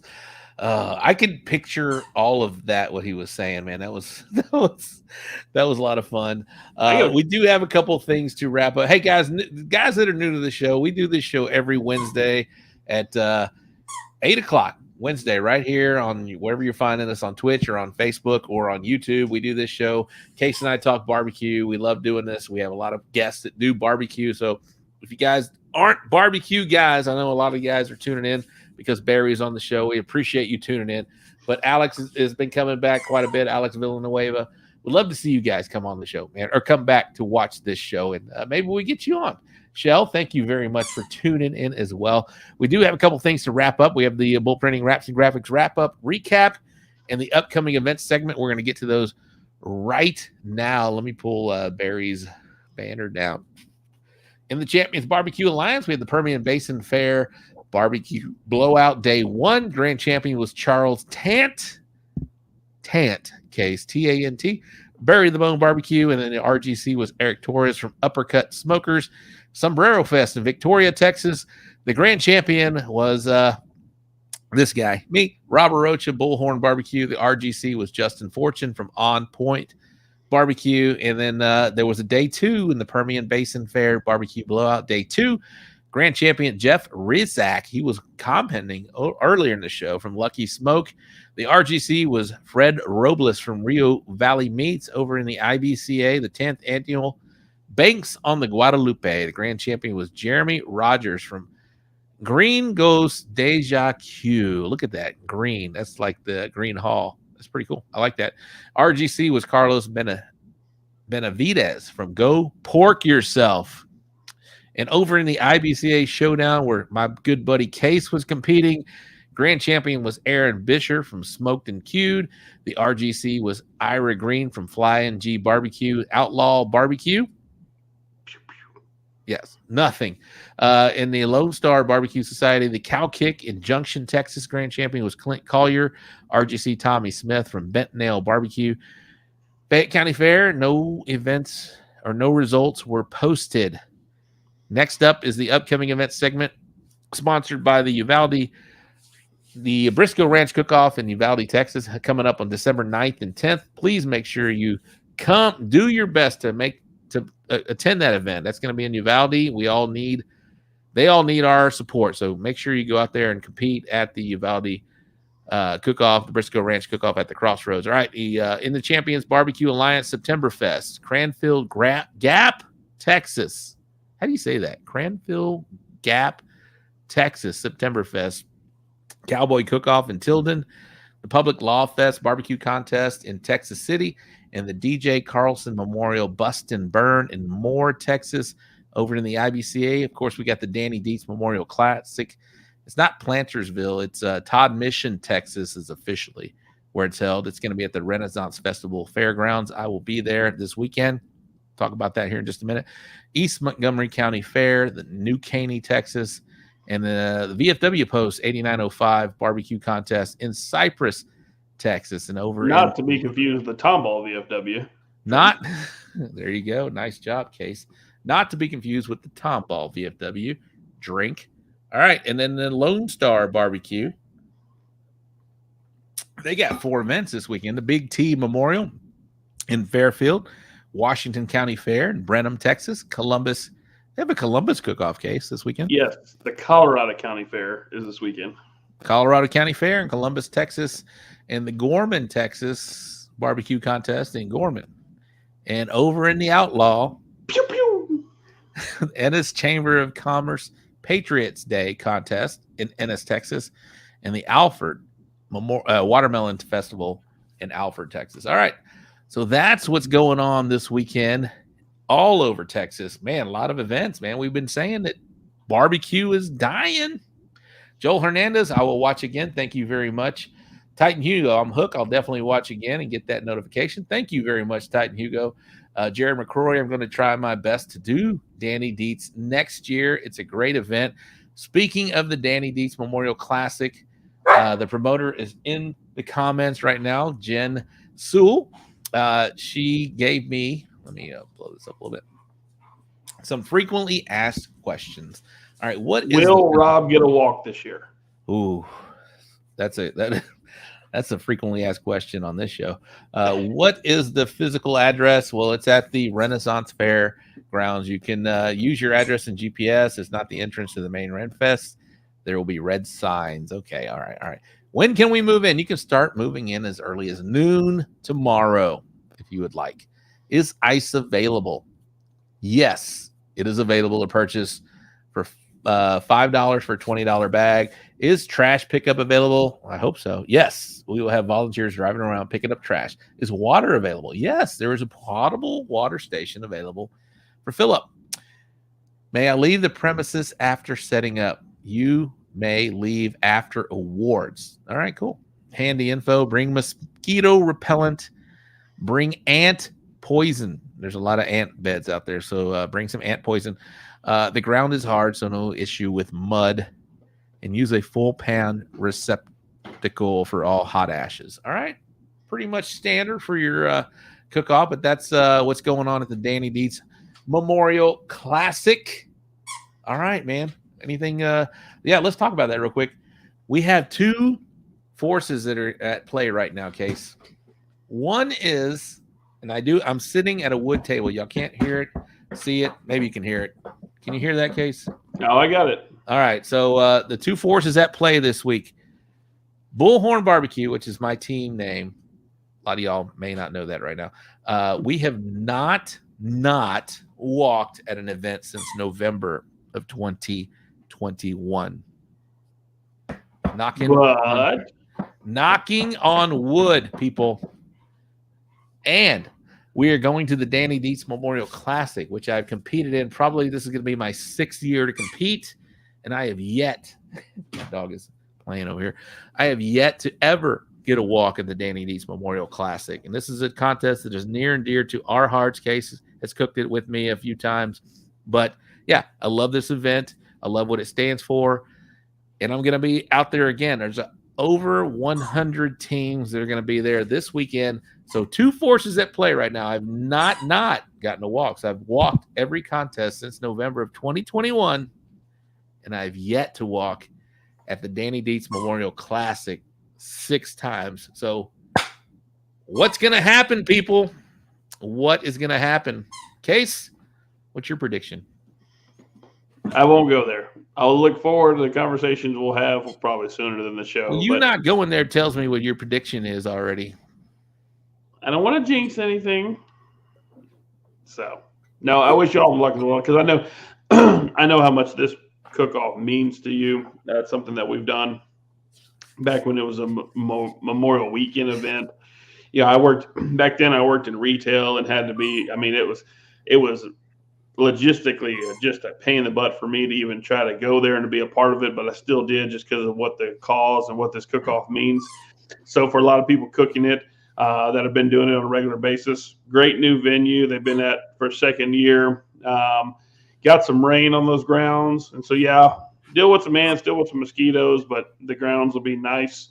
And man, I look forward to all you guys having a lot of luck, especially you, Rob, because we joke about it, but I know how important this one would be to you, just because it's something that you've gone after for quite a long time. So, yeah, Jen Lee, she's the promoter right there. She's like, "Are you going to do a cartwheel if you walk?" Well, no. A, I probably can't do one. Tumble. Yeah, maybe a tumble. B, I'm wearing. Well, you have your short shorts on. B, I'll probably have short shorts on. So if somebody wants to throw oranges at my balls, they'll have that opportunity if I do a cartwheel wearing short shorts. So anyway, yeah, so that's what's going on this weekend. Guys, if you can find a contest to go cook, go do it. Go support these events out there. But if you're going to be competing with us, come say hello. I got some Texas Original Charcoal with me. I got some decals with me. And I'm in full support of Jen and what she's doing with the Danny Dietz Memorial Classic. All right, guys. Well, that's going to wrap up the show. Thank you to Craig Renfro from Tailgater Magazine for tuning in. Of course, thanks my good buddy Barry Laminack from the Barry on Deck Show, national touring comedian, former ESPN radio host. That was fun having him on here. I think we had a good time with him. Yeah, absolutely. Good luck to you, Rob, this week, and good luck to lots of cook-offs around the state. So if you got an itch to cook, there's a cook-off probably close to you. 8:00 Sunday morning, the gates will open to the Yellow Lot. Tailgating's back. So if you're in the Yellow Lot for the Texans game, come by and look for the trailer. We'll be set up drinking some cold beer. And football season's back. Fall is quickly coming. and lots to look forward to. And man, can't wait to get it going. Yeah, you got a big game this weekend. I think they sneak out a win this weekend. Case? I do too. We're going to make Barry eat some crow. Or your brisket. It beat 95 teams, and just 130 of them showed up. All right, so next weekend we're going to have Joey Machado from Texas Original Charcoal Company. He's going to be on the show talking a full release on what he's got going on. And trust me, guys, if you guys can get your hands on some of that, again, come find me if you're in the Renaissance Festival this weekend. I'll have some on me, but it's a great product. All right, Case, let's bring it home, Bubba. Yeah, anybody do people out there still watching, man, we enjoyed having you on tonight. A little bit different. The regulars, thanks for sticking around and listening to a different conversation. But there's one thing that'll always be on this show, and that's good night, Barbecue Nation, and you too, California vegan. That's right. We can't end that show with that. I appreciate you, Case, for tuning in or for being on the show, and everybody else that did tune in. All right, guys, we'll be back next Wednesday at 8 o'clock. That's where you can find this show every Wednesday. New people, thank you very much, guys. We'll appreciate you guys. All right, we're out. We'll see you. Bye.